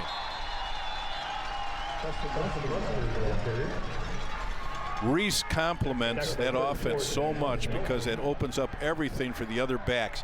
Just the mere fact of faking him in by the quarterback into the line of scrimmage opens up everything for the linemen to pull and then the backs to get in behind him. Reese just contributes not only when he's carrying the football, but even with his fakes off the run game. We mentioned a moment ago 20 seniors on this team, a lot of them up front. Darren Adams on the line, 2-year starter. Hunter Mall, the all-stater on the offensive line. Dayton Newman, 3-year starter. Dylan Shields, wrestler. He pulls on the sweep. Kristen Steffen, a 3-year starter. A lot of experience on this DMACC team. As it's Carnicle, who had no experience coming into this season with a big run and a pickup of 13. Good job right there by Carnicle, but also a poor job of Maroa tackling. Combination of some good speed, but some arm tackling by Maroa. That's not going to bring down. You can see the guard pulling right there and a good kick out right there by Hunter Mull. And then Carnicle right here, just a little straight arm, but some poor tackling downfield. Jacob Carnicle, 850 yards on the season coming into today. Only became a starter in week 9.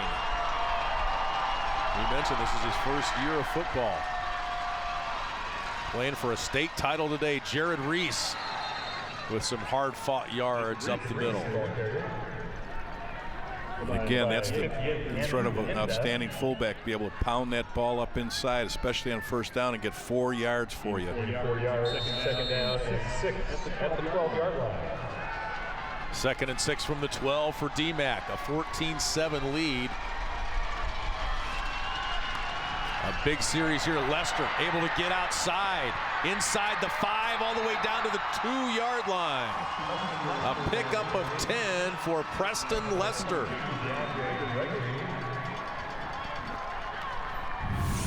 When he went down with an injury, Joe Lindboom thought that was really bad and we aren't going to have him for the rest of the year. And he has come up big in the last 2 games for DMACC. Well, that fake to Reese up the middle really opened that up for him out on the edge, which you initially saw. They closed down on that. The linebacker squeezed in and he was able to bounce it off tackle. 1st and goal from the 2. Lester takes it in for the touchdown.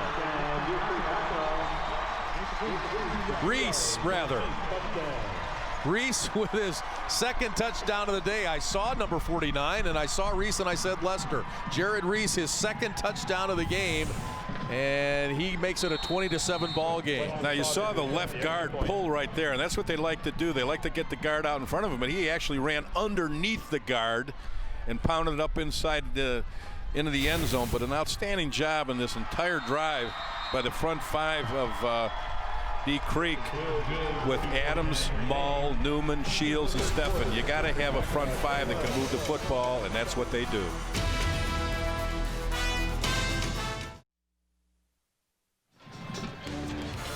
Next on CSN Plus, it's a fight for the Class 3A title. IC Catholic clashes with Carlinville. And at 7 on CSN, don't miss a great Class 4A matchup as Johnsburg takes on Rochester in prime time. Watch every game on air and online at csnchicago.com or on the NBC Sports app for complete listings. Visit csnchicago.com/Illinois High School. 12 plays, 73 yards. Jared Reese taking the groceries to the house from 2 yards out, and DMACC is out to a 21-7 lead and feeling pretty good about it, but still plenty of football to be played here. 2:49 left in the third.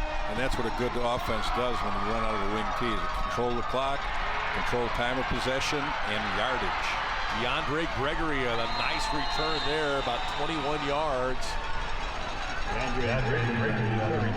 Jared Reese, the workhorse, 23 carries, 96 yards today, over 2,000 for the season. Now he usually averages 15 carries a ball game for 150 yards, but you're playing in the state championship game against a very tough Maroa defense, and he's getting those carries, but he's not getting the yardage, but every yard he gets is really a tough yard. DeAndre Gregory up the middle for Maroa Forsyth. Just jumping ahead a little bit here, Lee, that game, that 3A game, there's a running back with Immaculate Conception that is really outstanding, one of the top running backs in the state. And he's committed to Northern Illinois, but he plays both ways, and they've got one of the most potent 3A offenses apparently in the history of 3A football in the state of Illinois. So that's just something to think about for that next ball game. Good solid run there by DeAndre Gregory, 219 yards and 3 touchdowns against Shelbyville in the semifinals. They've got some good running backs, but DMACC has really stifled them. 3rd and 1. Pass is complete, and it'll be a first down at the 40-yard line as Logan Alsop comes up with the catch. 4-year starter. He, another one of the Maroa Forsyth players that was injured last year. He had a torn ACL. You can see the big cushion right there he's getting from the defensive backs, and that's a good read by Tyler Ray to get the ball over there. 1st and 10 from the 40. Jackson Nelson looking for room to run. Takes it down inside the 35. Jackson Nelson, the ball carrier. Good job there, play calling, a little versatility. The linebackers are dropping out to look to help the receivers, so you run the ball up inside. Good job of run pass balance. Gregory smacked at the line of scrimmage by Jared Reese. Well, he talked about giving as well as he got on offense. How about that pop from Jared Reese? Boom. And I mean, that is a technique tackle right there. Picture perfect. Get your shoulder right up in there and put it on the ball. That's exactly what he did right there. I imagine he's something on a mat when he wrestles. 5'11", 200 pounds with a full head of steam and about 1% body fat. Pass complete again to Alsop. And it's a Maroa Forsyth first down. They figured something out here. They got DeAndre Gregory on the ground, and that opens up the pass game a little bit. And vice versa. And what happens is they really look like they're in sync now.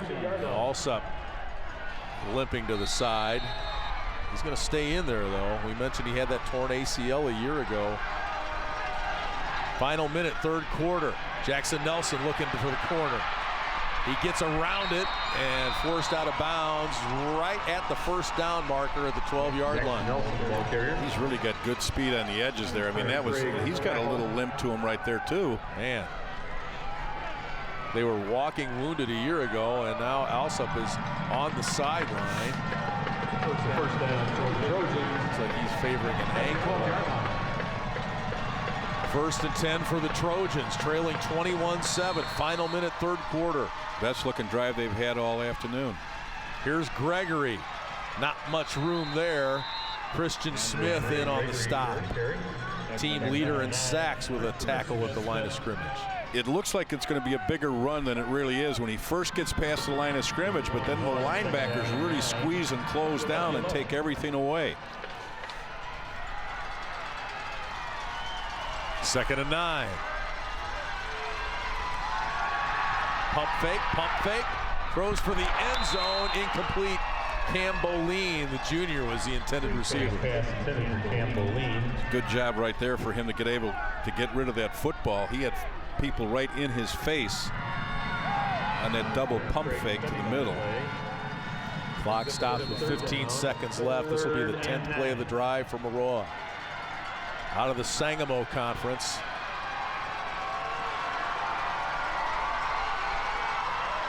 This community's so used to being in Champaign for Thanksgiving weekend. The pitch to Gregory almost got away from him. He's down inside the 5. And that'll bring up 4th and about 2. They can still get a first down without scoring.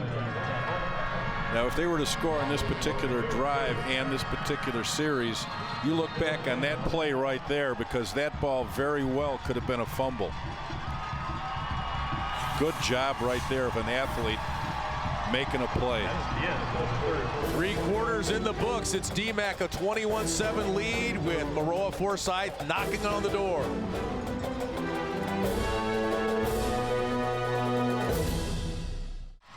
Welcome back to Champaign. Lee Hall, Jack McInerney, Annie Costable, Edgy Tim with you here in Champaign. Our stats guy, Mike Ventry, Russ Leonard, our director, the whole hee-haw gang. 4th quarter underway here in Champaign. Maroa Forsyth forced to call time out without a second ticking off the clock to start the 4th quarter. And you can just see the disgust on the sideline with Josh Jostes. Especially after you just had a timeout for the most part. Exactly. Really, and based on the situation, 21-7 going into the 4th quarter, you want to have all your timeouts. You just come off of a quarter break and you call a timeout without running a play. Total frustration right there. When coming to Champaign for the state finals and Illini game, or just to visit, the best place to stay is Hawthorne Suites by Wyndham. Located just 4 blocks from Memorial Stadium, Hawthorne Suites' clean, comfortable rooms are a welcome sight while on the road. Their fitness center, indoor pool, hot tub, and full hot breakfast complete with an omelet, chef, are just a few of the perks that make the Hawthorne Suites the place to stay in Champaign. I saw omelet and I had to gasp. It was so good. I witnessed that as I walked by your table there. Yeah, that is the place to stay in Champaign. You were perspiring as you were eating it. Oh, it was fantastic. I got a message from a friend of mine. Don't want to forget the Heart of Illinois Conference, and we'll get to it after this, as Gregory gets hit at the 2-yard line. He's going to be very close to a first down as the DMACC defense hits hard, but did they stop him short of the first down? Gregory, the ball carrier. Oh, that is really close. They're going to measure. Quick before we do that, I mentioned that Tri-Valley won football state a year ago. Leroy won the boys basketball state championship in 1A. State champion Eureka volleyball as well. It's been a good year for the Heart of Illinois Conference. What a stop. And a stop for the DMACC defense. Wow. And this defense, I mean, they took a lot of heat after that 91-70 game. You know, people are talking, oh, these guys can't play defense. Then all they did was go up to Sterling Newman, coached by Mike Poposi, legendary coach, perennial state power, and held them to 12 points on their home field. So, and after that ball game, you know, a lot of times psychologically, the kids, you don't know what state of mind they're going to be in, but you come back and you play, you know, Newman Central Catholic, and you beat them 14-12 in an epic ball game. Shows you the character of this team. Joe Lindboom, a former Alito Dragon himself. Reese with the carry. Picks up maybe you know what they said when they got off the bus? Hello, Newman. I like, you know, I'm a Seinfeld fanatical fan. I had to get that. I had to sneak that in. All right, a big stop for DMACC. Now can Maroa do the same thing and get the ball back, trailing 21-7 here in the fourth quarter. They give to the All-Stater Reese. Bounces outside to the 15 to the 20 and run out of bounds at the 25-yard line. What a pickup for Jared Reese. Perfect example we talked about earlier. He pounds it inside, but then he gets outside, just straight arm right there, two straight arms. Strength and power and a little bit of speed gets them out of a big hole here early in this fourth quarter. This is a really key play right there for them to get the ball out of that area. Pickup of 24 for Jared Reese. He's got 119 yards and 2 touchdowns. And hasn't come off the field yet. Here's Lester. He's hit after a gain of about 1.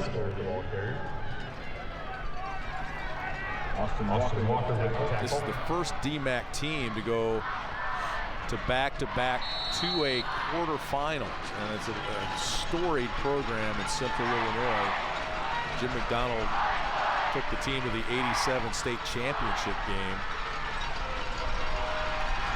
Pretty good back-to-back years, looking to get that crowning achievement here and win a state championship. Carnicle tackled after a couple.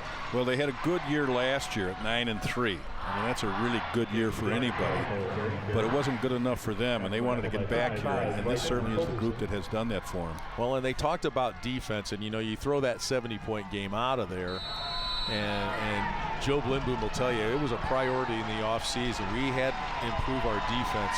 We went up 31 points a game last year and 38 the year before that. 3rd and 9 now. Baker to throw. It's complete. Nick DeBolt with the catch and the first down. He came up with a big interception in the playoffs. A game-saving interception, and Newman, he comes up with a big catch here. What a great throw on the run. Couldn't have put it anywhere else but right where it went, or it would have been picked off. What an excellent job right there by Derek Baker. They don't call on him an awful lot to throw the football, but when they do, he does a great job with it. And of course, Nick DeBolt does a nice job right there at 6'3", 175 pounds, catching the football on an excellent route, knowing what he needed for a first down. Threw for 3 touchdowns, ran for 2 more in that 91-point game against Chicago Hope. Preston Lester almost to the 40-yard line. This is the kind of an offense that the offensive linemen like to be in. And the reason I say that is because they get the opportunity to pull almost on every play. There's a lineman pulling and running out in front of the running back. So for linemen in this particular case, they can say, well, I'm not carrying a football, but I'm out there running.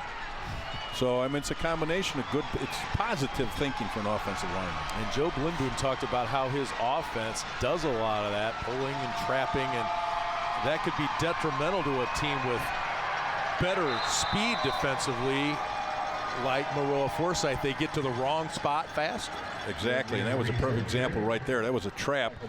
They ran the ball up inside with Reese, and Shields was a right guard. Newman blocked back, and Shields pulled and trapped, and they run that play very effectively.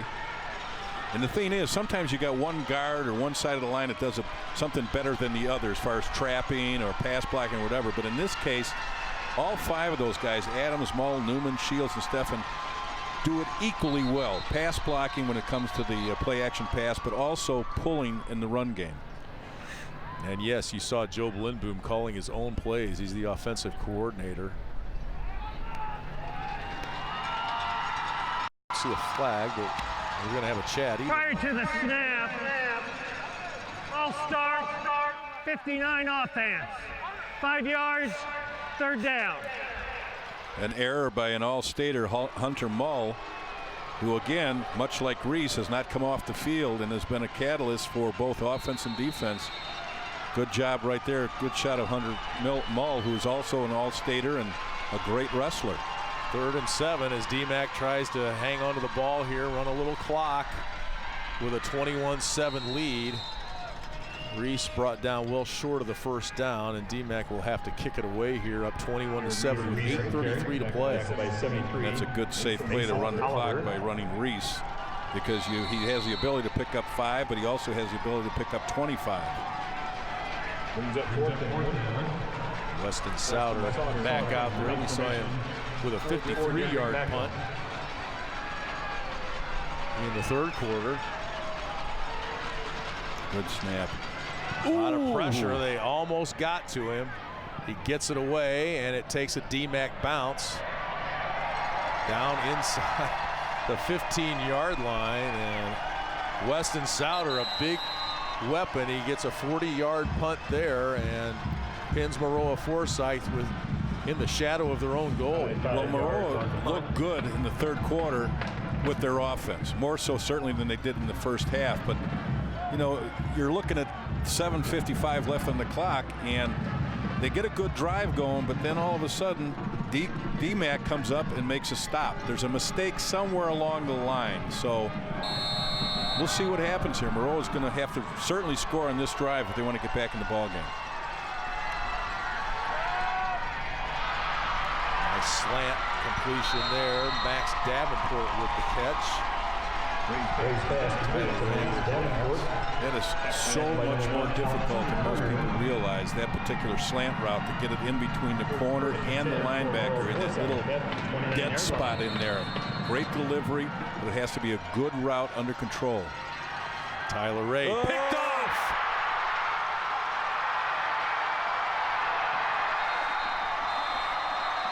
Just as I spoke Caleb about Scott that, with the interception. just as I mentioned that, he threw it right into the linebacker. He was not able to get it into that dead spot, and that linebacker stepped right up in there and picked it off. Sometimes you go to the well too often.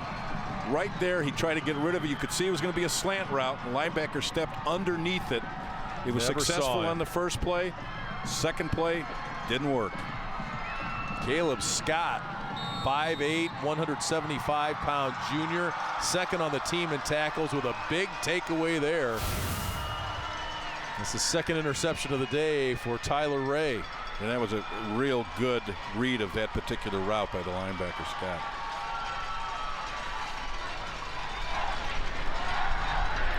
Preston Lester gets to the outside. Brought down at about the 8-yard line. Pickup of about 6.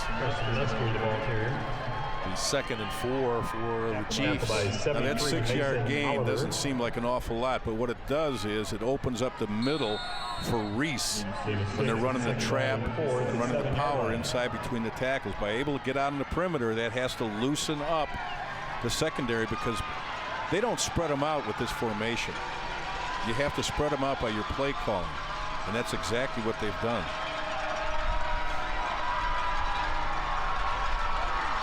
Second and 4. Jared Reese bulls his way inside the 5, still on his feet at the 2. And it took several Trojans to bring him down at the 1-yard line. I always get kind of a kick out of people that talk about, you know, some schools where they all platoon everybody. You can see how everybody blocks down. Great kick out block right there by 55, Darren Adams. And just a real good effort right there. Almost lost the football. Very fortunate his knee was down. But people talk about platoon football, how kids can't handle going both ways. Sure they can, especially with a conditioned athlete like you're looking at here with Reese. If you tell them they're going to play both ways, they'll get in shape and they'll be in condition to play both ways. 3rd down.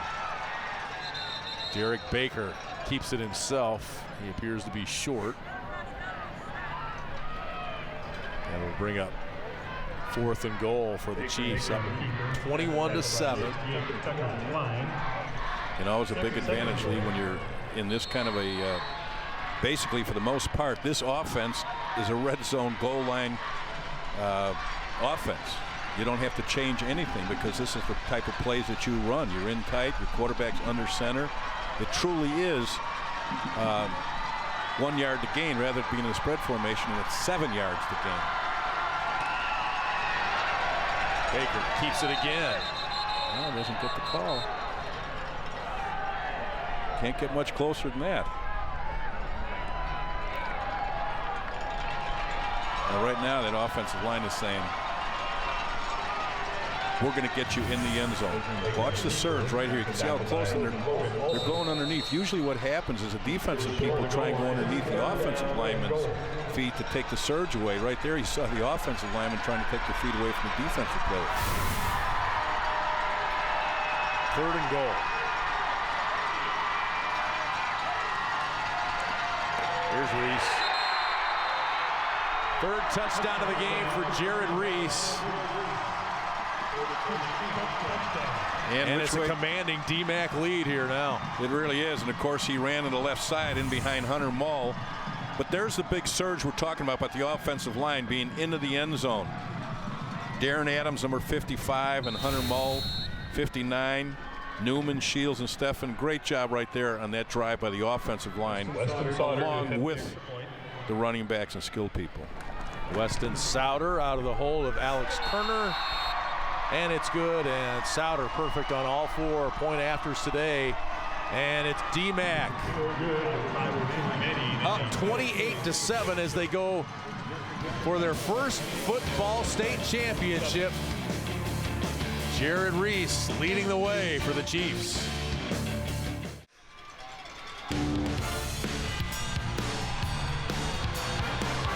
Starting Monday, December 5th, break away from the same old sports shows and get your social on with In the Loop on CSN. It's your fast-paced, fresh, daily take on sports featuring trending topics, viral videos, and you in the Loop with Luke Stuckmeyer. Layla Rahimi premieres Monday, December 5th at 6 on CSN. I'm rarely ever in the Loop. Well, don't feel bad. You've got time.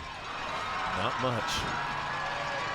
5:02 left on the clock here in the 4A or 2A state championship. As Maroa feels the kickoff, Gavin Clifton thought about pitching it back to DeAndre Gregory, but didn't, wisely. Very wisely. Gavin Clifton on return. Tackled by Gail Gresham. Now he's thinking there's somebody behind him right here, but thought about it. That was a smart move for him because you don't need the kind of turnover right now that they would have created. This is a Maroa Forsyth team that has shown the propensity to come back. They trailed DuQuoin 21-7 in the 4th, down 34-27 against El Dorado in the 3rd. A pretty big hill to climb here, though. Grant Weiss with the catch. He was playing so well earlier in the year that his sister tweeted his play was decent. It's very sweet. Just a bubble screen right out there, trying to break one loose for a long gainer. Tyler Ray back to throw and picked off. Nick DeBolt with the interception. Could that be the proverbial nail? Sure would have seemed to be, yes. He was getting good pressure up in his face on the last pass play, and he was lucky that he got that off. And on this one, he got the same kind of pressure, and I think it was more of a visual distraction than a physical distraction when he threw that football. You get a hand up in your face, and it doesn't necessarily have to hit you, but it takes away your vision of maybe where the receiver was, and he still released the football. I've been very impressed with DMACC's defense today. You know, I mean, we knew it was good, but we didn't know it was this good. 3rd interception of the game thrown by Tyler Ray. The Chiefs taketh away here on the day after Thanksgiving. Well, you know, we talked to Joe Blindboom earlier in the week about their defense. He's like, you know, he didn't want to talk about, you know, the end of the season or anything like that, the end of the regular season. He said, we're kind of on a roll here defensively, you know, to go. He was really pumped up. His dad grew up in Sterling, so going up to Sterling Newman and winning up there and holding that program to 12 points on their home field was really a big deal to him. And another good defensive effort at Anawan Weathersfield last week, holding them to 7. Holding them scoreless in the second half on their home field. Not much room for Jacob Carnicle there as DMACC looks to run a little clock. Joe Blindboom said earlier this season, you know, you talk about their offense and sometimes it's not real pretty and there's short gains, but he said sometimes, and you can appreciate this as a football coach, sometimes there's beauty in a 3 or 4 yard run. Especially if it's on first down. And or if it's 3rd and 2 and you get 3. But what's amazing, both of these teams have probably two of the smallest offensive lines that play this weekend. DMACC's offensive line only averages 204 pounds, and Maroa's only averages 196 pounds. I mean, that's amazingly small. Prior to the snap, false start, number 9 offense. 5-yard penalty, 3rd down. That's amazingly small in today's market. Right. When you talk about, you know, weight programs and that type of thing, because some of the teams you'll see tomorrow, for example, I mean, they have offensive lines that average 260, 270 pounds, but I am really impressed. They only average 204 and 196, but you know what? They know how to play football, and they play it extremely well. Absolutely. DMACC up 28-7, just a couple of minutes away from their first boys state championship in any sport. Carnicle looking to cut it outside and gains maybe a yard. A couple of volleyball state championships. We saw the boys in the state basketball finals a few years ago. What about 5 years, I guess. It happened to go so fast anymore. DMACC in the 87 state championship game under legendary coach Jim McDonald, and they are 2-14 and counting away from a state championship here in Class 2A football. Derek Baker under center, letting the time tick away. He'll roll out to his right, throws downfield, has a man, Alex Kerner. If he stays in bounds, he could score. Touchdown, DMACC. Alex Kerner takes it from 34 yards out. What a nice job right there of running the bootleg off the play action. Again, Reese draws a lot of attention with that initial fake, and then Baker gets out on the edge. Watch the fake, draws a little bit of attention, and then a nice job by Baker getting on the edge and throwing on the run. But here's the ballet move right down the sideline, right there, tiptoeing all the way down, get into the end zone. Touchdown. Very impressive, almost end to this 2A state championship game for DMACC. They just have been really good from start to finish. They scored on their first drive, and it looks like they might be scoring on their last drive. Alex Kerner, his second touchdown catch of the day. Derek Baker, 5 of 11, 2 of those completions for touchdowns. Weston Souter going after, and DMACC puts a little exclamation point on it with less than 2 minutes to play. Derek Baker to Alex Kerner for the touchdown. And we talk about contrasting styles. Well, we're a power team, but we can throw it a little bit too. That is our Win Trust play of the game. Baker to Alex Kerner for the 34-yard touchdown.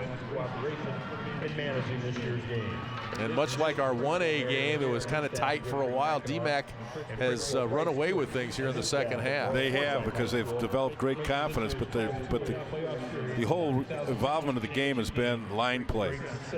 The offensive line has really controlled the line of scrimmage, and of course when you have a back like Reese running behind that outstanding offensive line, that makes a difference. The disappointing part to a state championship game oftentimes comes when, for example, I know that this is not the best game that Maroa has played this year, and it has a lot to do, obviously, with the team you're playing, but they made some mistakes that they didn't make probably during the regular season. And you always hope that when you get in the state championship game, when it's for all the marbles, that you play the best game that you can play. And if you don't win, we played the best we could play. Maroa probably couldn't say that because they really have not been in sync for a lot of the ball game. Give some credit, obviously, though, to DMACC for that. Now, you kids out there that don't know what marbles are, you go ahead and Google that. And Grandpa Jack will tell you all about marbles, right? That kick rolls into the end zone with 1:52 left.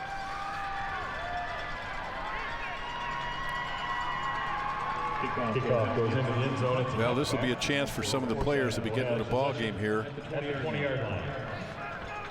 Probably for both teams. I think we might have a new quarterback in there.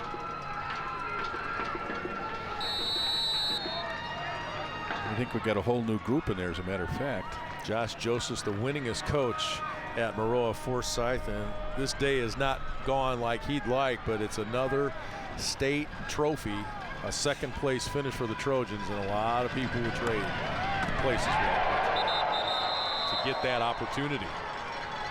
Well, it's like anything. You don't get in the game, you can't win anything. Tackled by 54, Tristan. That's why I always felt like the worst loss is the semifinal game. You know, if you had a crystal ball and you said, well, you're not going to win it all, you're going to lose somewhere. Quarterfinals, rather than the semis, you get to the semis, you're like, I'm one game away. We could have this, we could have that. Yeah, the Chiefs still playing defense out there.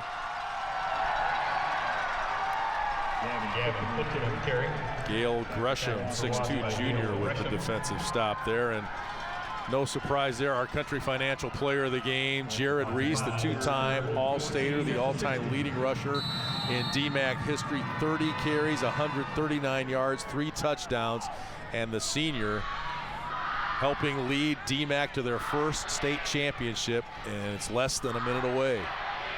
Great game for him, the real workhorse, both sides of the football.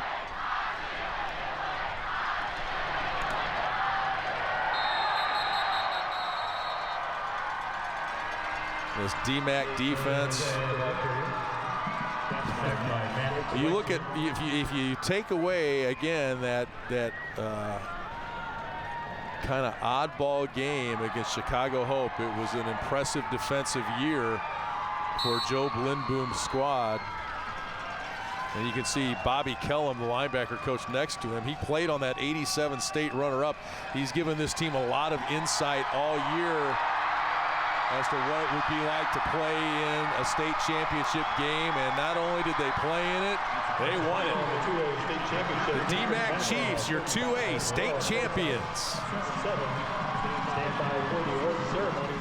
35-7 the final.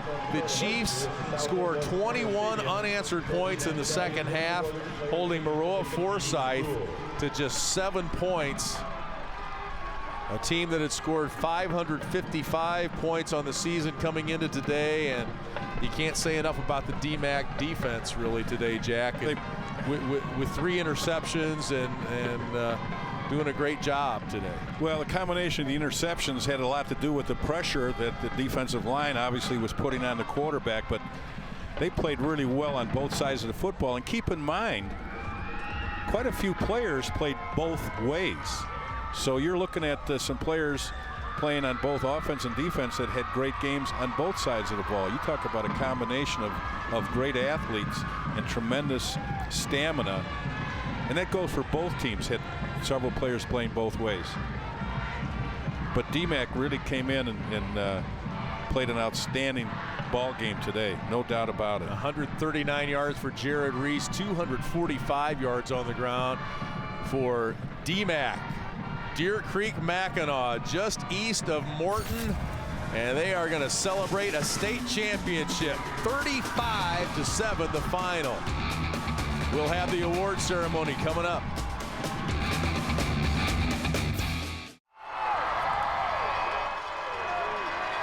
$35-7 the final. The DMACC Chiefs are state champions in Class 2A.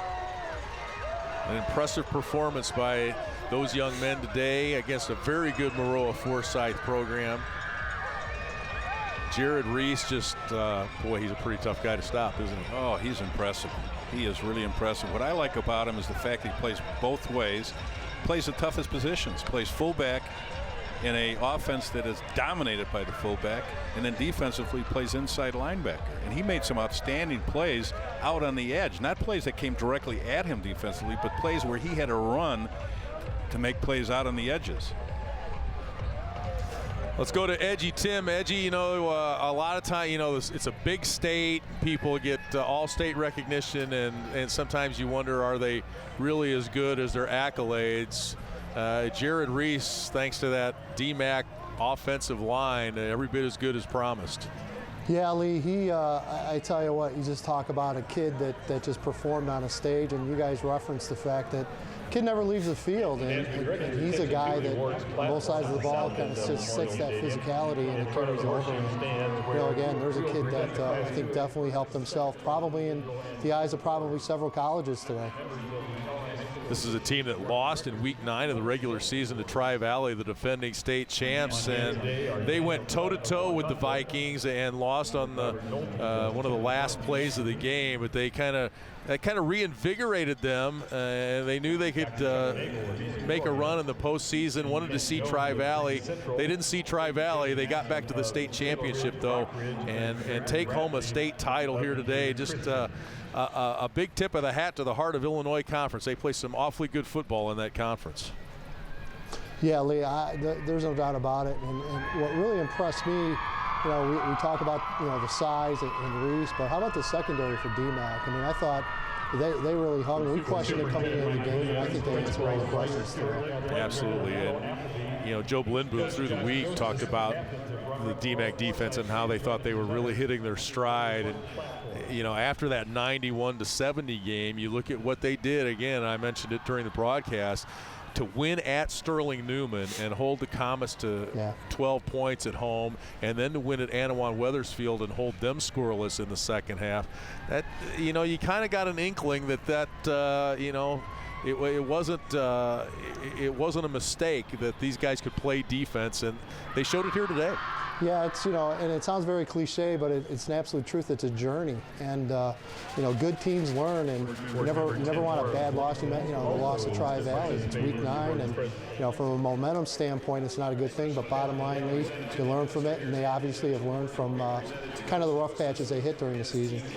Well, and then you talk about that Chicago Hope game, and you know, the fact that they were able to win a game like that and then win a game the next week 14-12 when the defense really stepped up, as we see Josh Jostis and his crew get their second place trophy and medallions. It really says a lot about the DMACC kids that they were able to win both styles of game. Yeah, and probably just as important as having that short memory. I mean, you want to put that past you, and oh yeah, by the way, now you get to go to Sterling and play Newman Catholic, and that's never easy. Well, the other part of that too is, you know, we often talk about the defense overall, but sometimes you got to break it down. The secondary played really well against a team that throws the ball fairly well throughout the season, but part of that is caused by that defensive front. When they put pressure on that quarterback, he's got to get a little rattled, even if he has to take 2 or 3 steps out of the pocket. That throws off the routes and throws off the timing of the passes and sets up the secondary to look real good. And I think an awful lot of Deer Creek's defense was situated by that defensive front, but overall it was a great combination of linebacker play, secondary, and defensive line. Yeah, I think the best example of that was early in this ball game. I mean, those first couple of series, I don't think Maroa knew what was coming at him defensive. You know, the defense and the pass rush, and you know, again, it stayed consistent. But guys, I thought they really set the tone in that first quarter. Well, even the drive that when they moved down the field, when you think about scoring in the state championship game on your very first drive and then scoring on your very last drive, that culminates a state championship season as well as a state title. And again, defensively, 2 big stops. I mean, you know, the interception there about halfway through the fourth quarter, and then you had the goal line stand as well. So, I mean, just again, state championship team, you talk about momentum, and you know, DMACC won the momentum game, and here they are getting a first place trophy. Maroa just unable to get anything going. They did get something going though on that drive. They got DeAndre Gregory going a little bit. Tyler Ray completed some passes, but you got to get in the end zone. I mean, that was the first drive. Moving the football is okay, but we talked about that during the break. That was the first time that they showed a combination of the run-pass offense that they've shown all season long. They seem to be out of sync in that first half, and then in that particular drive in the second half, it looked like they got it back. You know, maybe the halftime chalkboard, whatever you want to look at, it looked like they got it back, but then all of a sudden, defense kind of took over again and put them out of sync. Yeah, and you guys know that momentum, especially coming out in the third quarter, and really just you establish your game again if you're DMACC, and you just ground and pound down the field, and again, it was absolutely huge. A lot of smiles there. We cover these guys week in, week out over in Peoria, and Joe Blindboom has done an excellent job, a storied program. Been to the state championship game once, 29 years ago, and today they take home a state championship. Well-deserved state championship. Young man, look at the beard he's got. I didn't have a beard till I think I was 22. I don't have that much head on my head. And the big kiss for the state championship trophy is a pretty proud moment. The DMACC folks come out, support their football. They line up around that field week in, week out, bad seasons and good.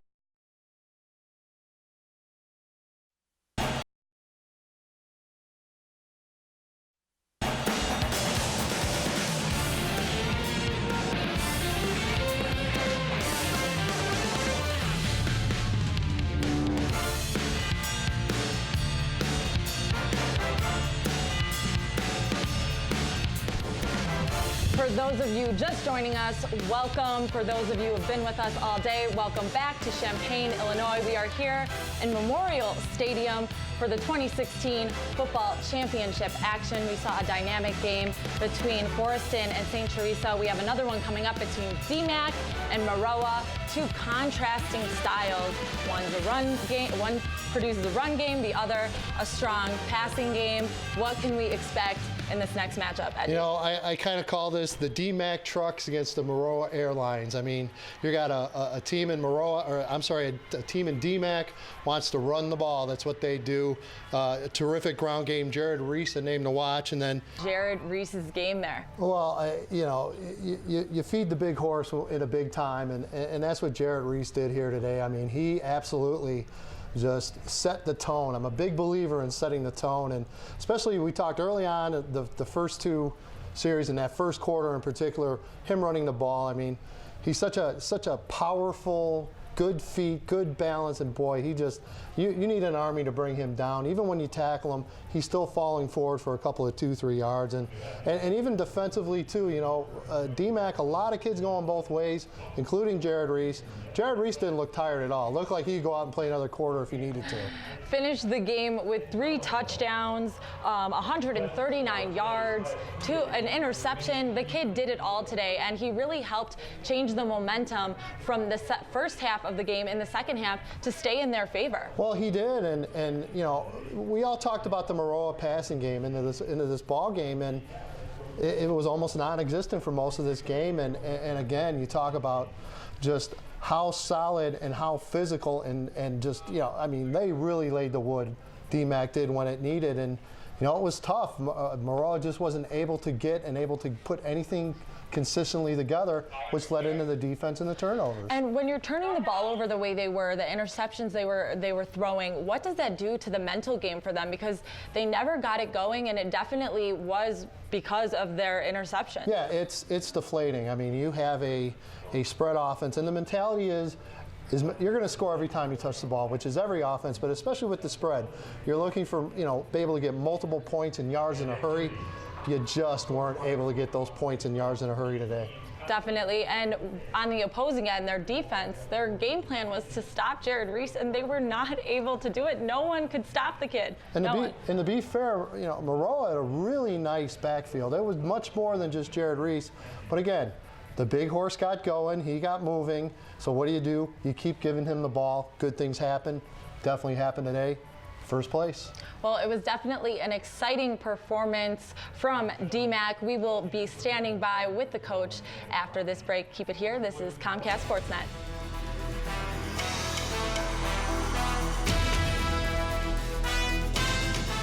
Oh, we got the coach. 35-7, DMACC takes the 2A state title in dramatic fashion, led by this guy standing right next to us, Mr. Jared Reese. An impressive performance out of you. How were you able to accomplish what you were able to accomplish today on the field? Well, it wasn't just me. My whole team did an amazing job. Blocking was great. Had a little rough time at times and got over that and just kept driving down the field and did a good job. Driving down the field, you nailed it right on the head. No one could stop you. What is the mentality like when you're pushing down the field and you just know no one can get in your way? Well, that, I guess, gotta get that first down. I mean, at one point we were gaining the lead, and we did it last week, just getting first downs and running down that clock. So figured get the first downs, can run down that clock, and they won't be able to do anything. But it just turned into more than that, and got really good drives out of it. All right, Jared, you're not even breathing heavy here. What's the deal? You had 30 carries, you played both ways, you're not even breathing heavy. What does this guy do to you conditioning to get you to be able to just keep going like this? Come on, what is it? Practice, that, and then I've done a lot lately just trying to stay conditioned. Wrestling, I'm starting that right after this. I mean, that's helped a lot with my conditioning. I've done a lot over summer. Just a lot of things that he's helped me out as well with. It worked.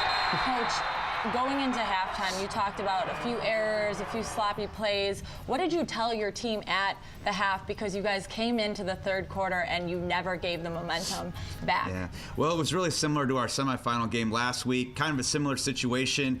We played fairly well on offense, really well on defense, and I told the guys, hey, it's our game to lose. All we got to do is go out in the third quarter, do our thing. We got to get off to a pretty good start. Now, give Maroa a lot of credit because they kept hanging in there and they made us really battle for 4 quarters, but in the end, the stronger team came out on top. Definitely. The final score doesn't really speak to the entire game, 35-7, but like you said, Maroa was hanging in the entire game. How were you guys able to stop their passing game, which they're known for? Well, I think a lot of credit goes to our scout team offense because it's their job to give our defense the look every week in practice that they need, and they've been getting the job done all season. So a lot of credit goes to some of the guys that don't even play defense because, again, they had our defense well prepared. Our defense played lights out. That's a big reason why. And at the end of the day, you're right. The score was a little bit misleading, but I think the stronger, more physical team just kind of wore them out in the second half and came through. Really did. And talk about momentum. I mean, you open the game, a couple of great drives and set the tone, and then third quarter, that first drive, it just set the tone for the rest of the game. It really did, and then on top of that, when we had the fumbled punt return, that was a great opportunity for them to steal some momentum, but our defense came out, got it right back, and once the defense came through in that situation, our offense never gave them a chance to get back in it. Now, how do you go from, and you give up 70 points in a playoff game, could that have been, in turn, maybe the best thing to happen for your defense to really get them back on track? In hindsight, I think it really was. I mean, we had to make some adjustments, some changes, and to our kids' credit, they came through and just, busted their hump every week in practice, trying to get a little bit better every play. All right, Jared, how upsetting was that? I mean, you win a game, but you give up 70. I mean, there's some proud guys out here. How defining of a changed moment was that for you guys? Well, I mean, it didn't bother me too much. I did more so on offense. I was doing more of the scoring, got 270 yards, I think. Okay, so that made it a little easier for you. I was okay with it. The defense-wise, it kind of worried me going later on, but then we worked on our passing game a little bit better, and it works, as you can see. Just, again, what does this mean to the community, the school? Yeah, well, we've been waiting a long time for this. Some people, literally for decades. And we've had a lot of close calls over the years. 1987, second was the closest up to this point in time. But never again will anybody who's a fan of DMACC football have to say we're second best. Because today we look up to nobody. And you got proof. It's that big shiny thing right over in the corner. Well, we just want to congratulate the Chiefs on their 2A state title. Congratulations to you guys. An impressive performance. We'll be back with more state championship action right after this.